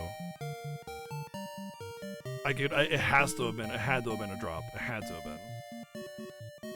All right, we are 16, 14, 15, 15. That's exactly where we were before. 16, 14, 15, 15.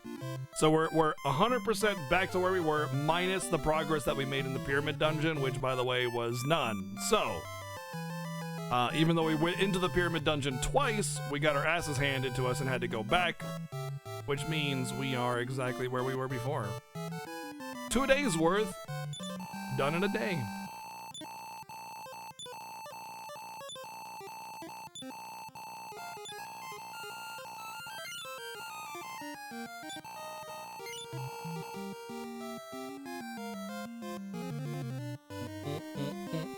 We spent like 4 hours just jamming out to random tracks. You guys are awesome. I don't deserve you guys. Too amazing for me. Get out of here.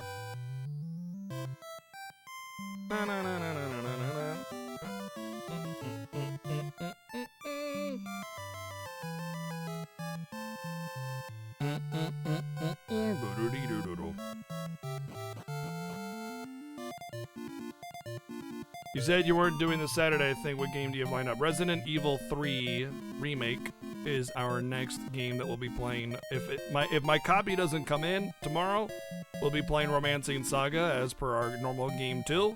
However, if that doesn't come in, then, or if it does come in, then we will, of course, play it.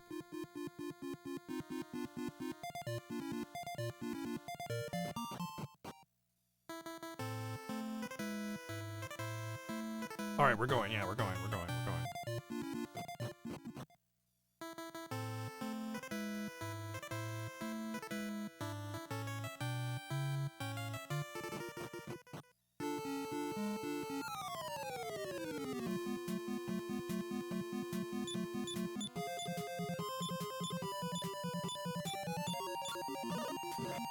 Wait, don't those frogs put me to sleep?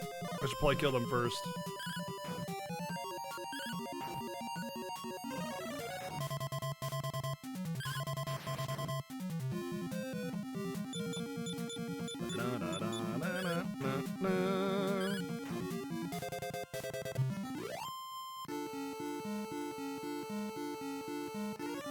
Yeah, he lives on Drury Lane.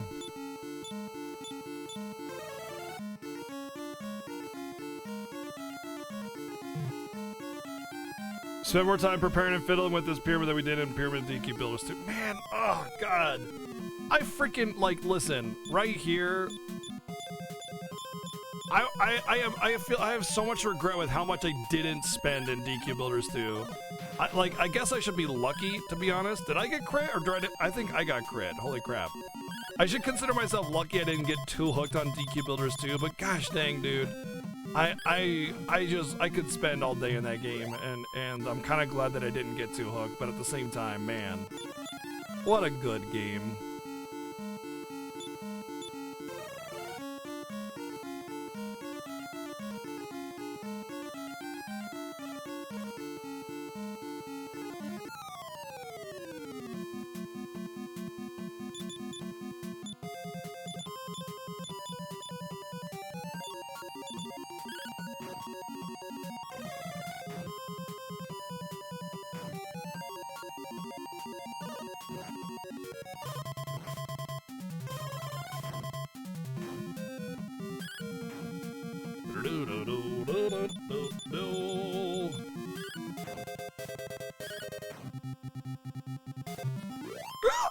What was that? Barking spiders.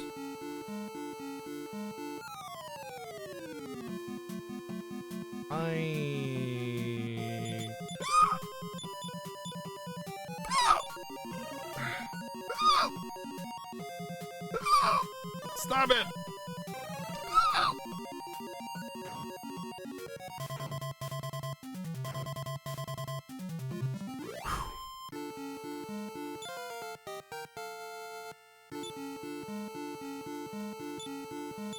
Five agility, yeah, there's a 5 int, 9 MP. I think int might affect MP.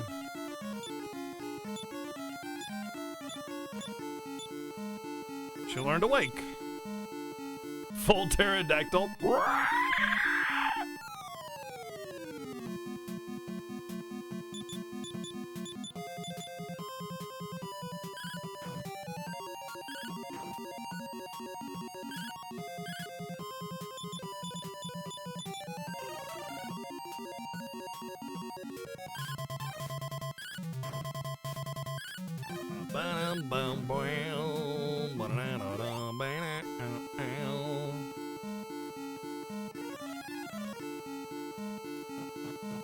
Yeah, dude.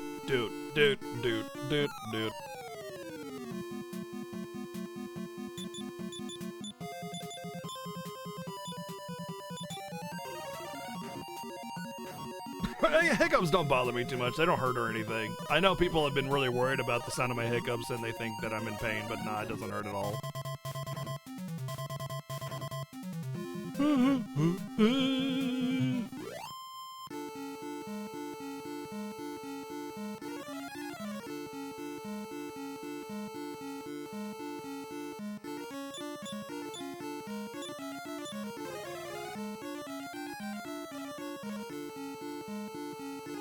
You thought it was the cat meowing? No, that was me hiccuping.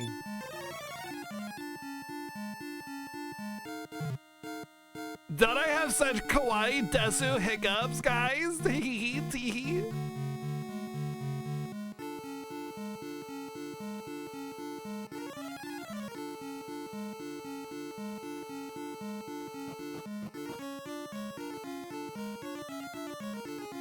Oh yeah, we got up here. We don't know what to do.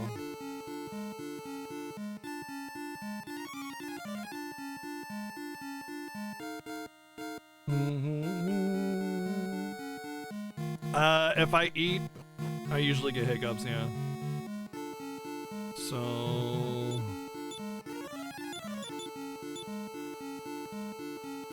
Okay.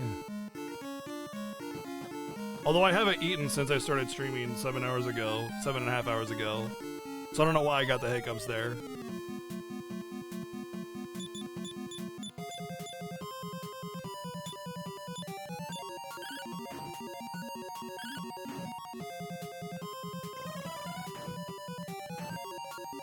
I don't have anything to drink either, but I do get it when I drink too fast or eat too fast, which I eat pretty fast. That's just kind of me.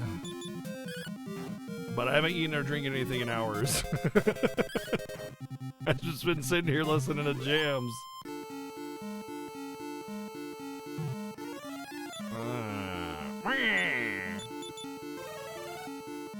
I feel like there's a way that I haven't gone first that I need to do in order to get like a key or something.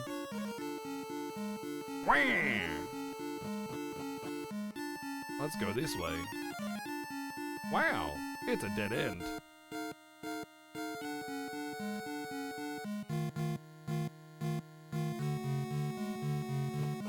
Well, I have GERD, Papa Pondy, which means I burp a lot. So I mean, that's probably has a lot to do with it.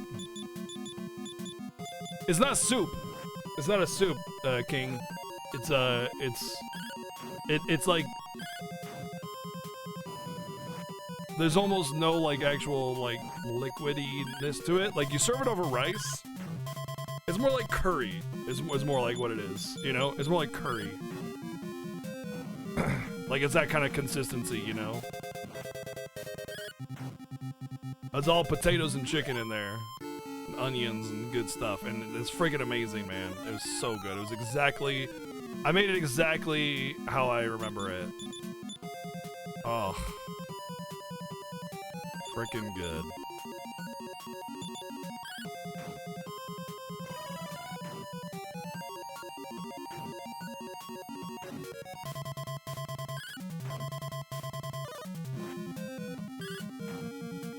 Still got a whole bunch left, so as soon as I'm done streaming, I'm gonna hit up the good old leftovers. Sort of a stew. I guess it's a more thick though. Like the liquid of a stew is very like watery. This is more like creamy and like because you put like tomato paste in there, you know, to thicken it. So it's more like a curry, like I said. But yeah, I mean, peep my Twitter, yo, because I posted it last night. What I was making. There was a second tweet where it's actually served. So you can see what it actually looks like served.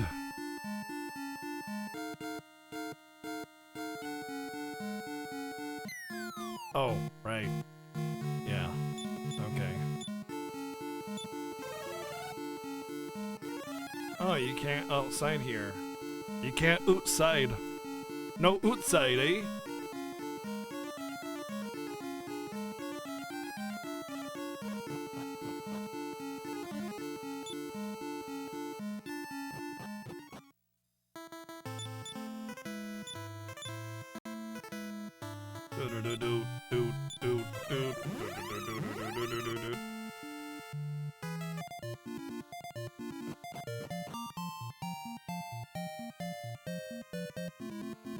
It's like there's a lot of good chunkiness to it and everything, but the actual liquid itself is kind of watery, you know?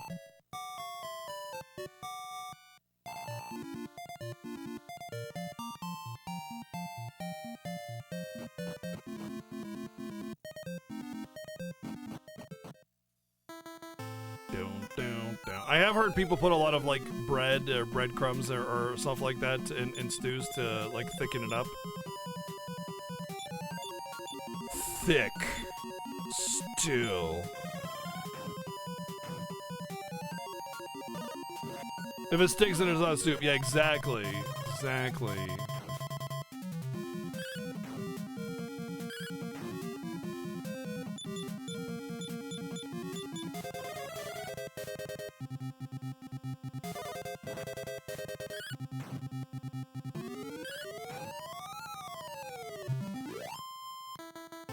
It's Sheldon.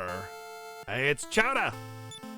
Yeah, strength 3, vitality 4, luck 3. All lots of luck every level up.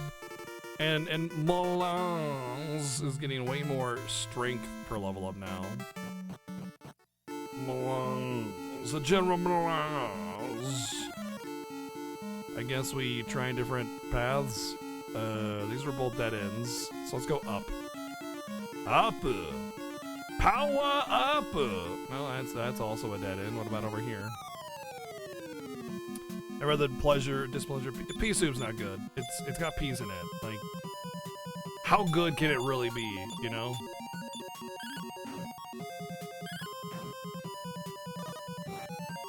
Basically, take peas and then blender them and then put it in a cup. Now you got pea soup.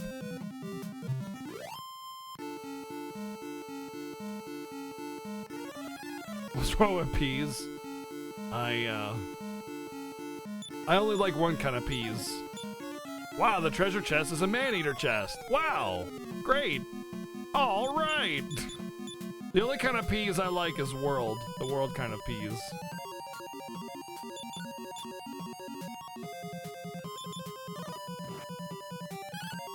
Ow!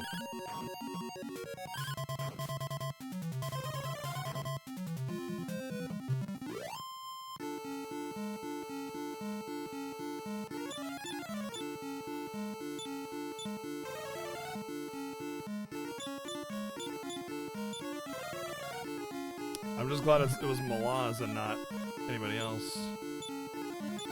It's a trap. What do you know?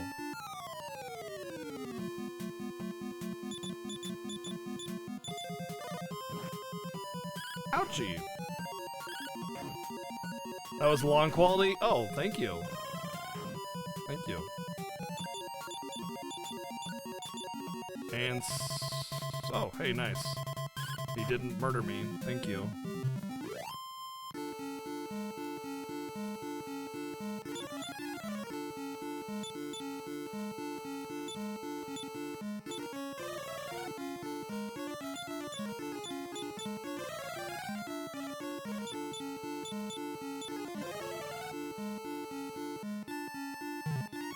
Hey, what do you... Oh, okay. Never mind.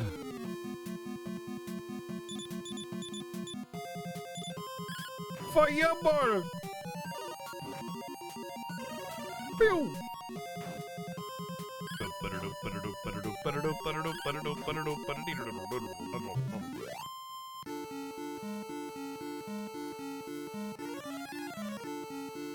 Wow, what do you know? A mimic. Oh, it's just empty. Okay. Well, the left way wasn't the right way, so I guess let's go down to the floor below us and see if there's something else. I've tried these little dead ends, nothing ever comes out of those.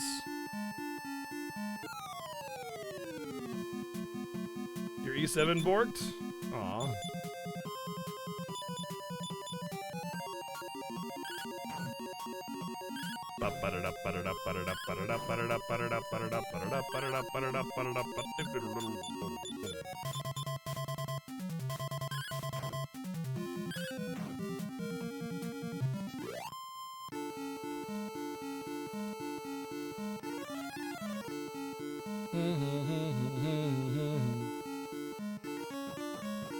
Oh, we're going up. That's a dead end. I remember that being it. Well, no. It's not a dead end. Okay.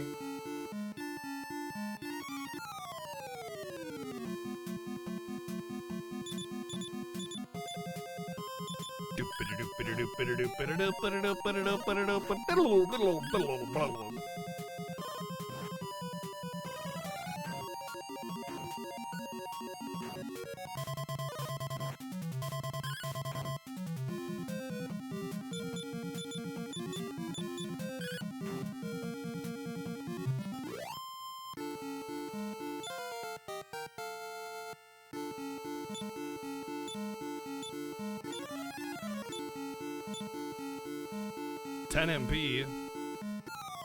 One step encounter. Yes. Yes, that's what I'm talking about, baby.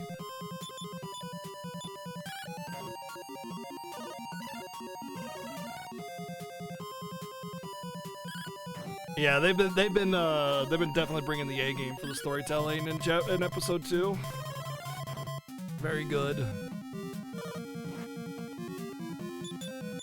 There were a few parts of it where it kind of felt like kind of generic backstory for some of them, but I mean overall, very good, very impressive. Actually, made me feel when you freaking play a gacha game and the story actually like makes you feel stuff.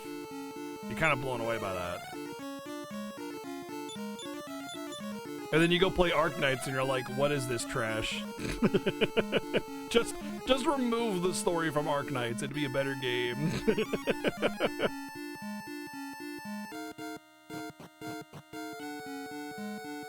Oh, can't wait to get these trap treasures.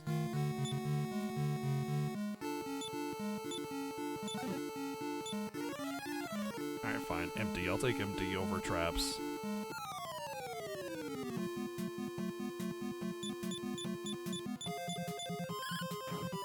We are the bad guys and we are here to do the bad guy stuff. Nuh-uh, because we are the good guys and the good guys will do the good guy stuff. We're just stopping the bad guy stuff. Oh no, you won't. Oh yes, we will. Let's fight. Rah! Oh no, bad guy twist. That is also a bad guy that is used to be a good guy. Ha! Attack! Squad formation Alpha Bravo. See, I can write Arknight story too.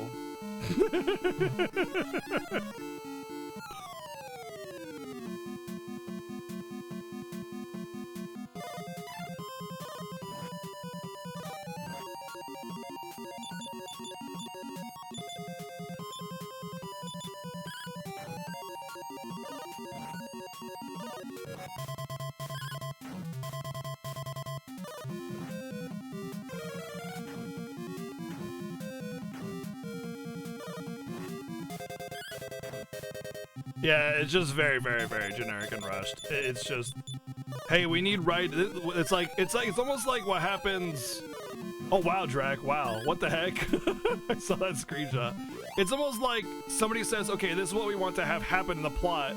Make the writing have this conclusion, and then that's the only direction, you know.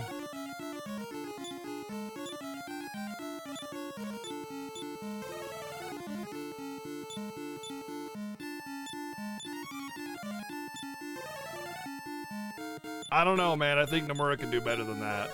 He did do Kingdom Hearts, right? There's something to be said for that. Sort of. Maybe. Probably not. Never mind.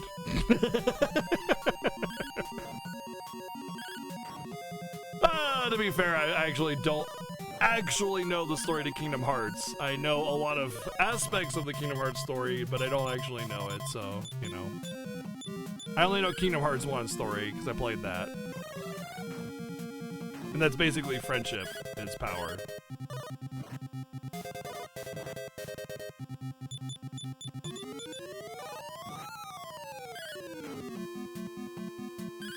I mean, it's a gacha game. Like, stories are going to be bad on those kinds of things. So, like, to me, it's just par for the course, which is why Epic 7 having such a fantastic story is so unusual.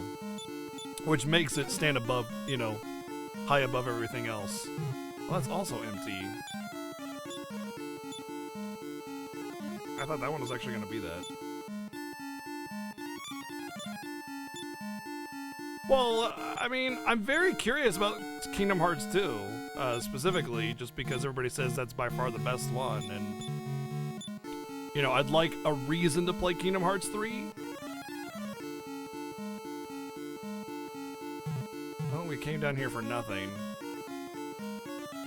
Like, I feel like I have to stay far away from Kingdom Hearts 3 because I haven't played Kingdom Hearts 2 and I have an interest in the franchise, a pretty big one, especially considering Square Enix.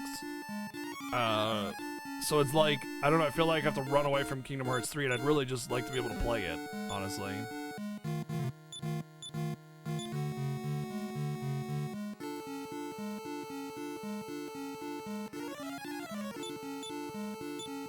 Well, that was a whole bunch of debated. Jesus. Freaking heck, yo! All sorts of debated.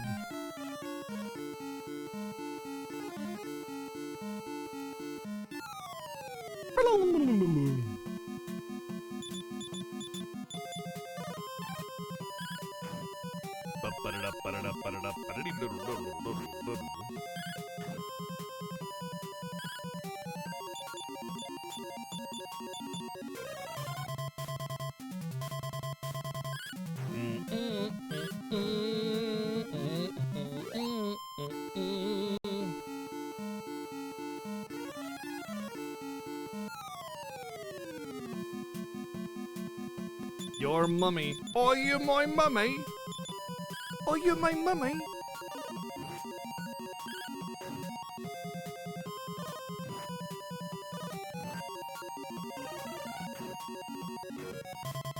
I skip all the story and I'm fine with it, honestly.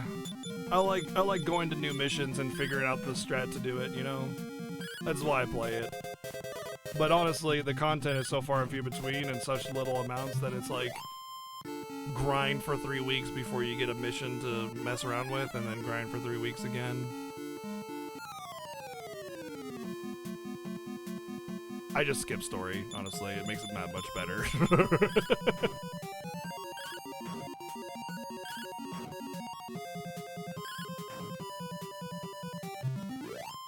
Alright, you are the first person to, I think, really give a good description in a positive way of the Kingdom Hearts story, Philip. So, I like your opinions.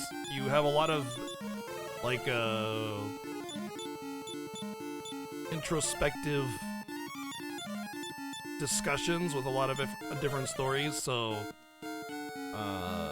I mean, I'm always going to approach it with a open mind, but I will do, oh, small button on the wall, yes.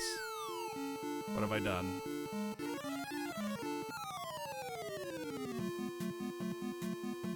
So those little dead ends have buttons on the wall. Now I just gotta find the right button. Alright, well, VG, unfortunately, is the last time we're going to see you in chat because you are now banned. Sorry about that. And I just realized I'm out of resources.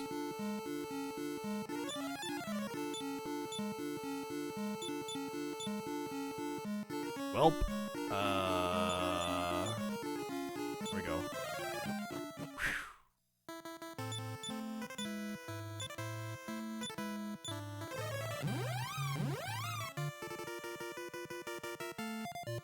Okay. I'm hungry.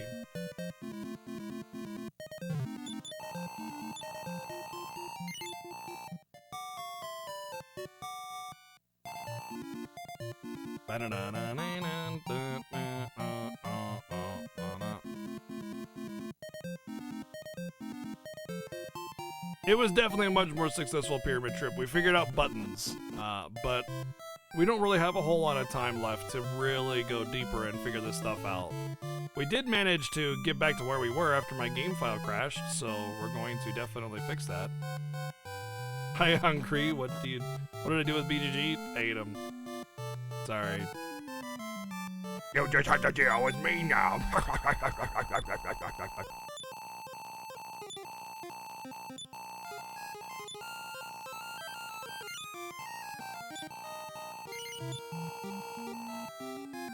I did this soft. Hold in the reset button will turn off the power. Turn off the power without the holding reset, you may lose your... Okay, well I'm just gonna reset.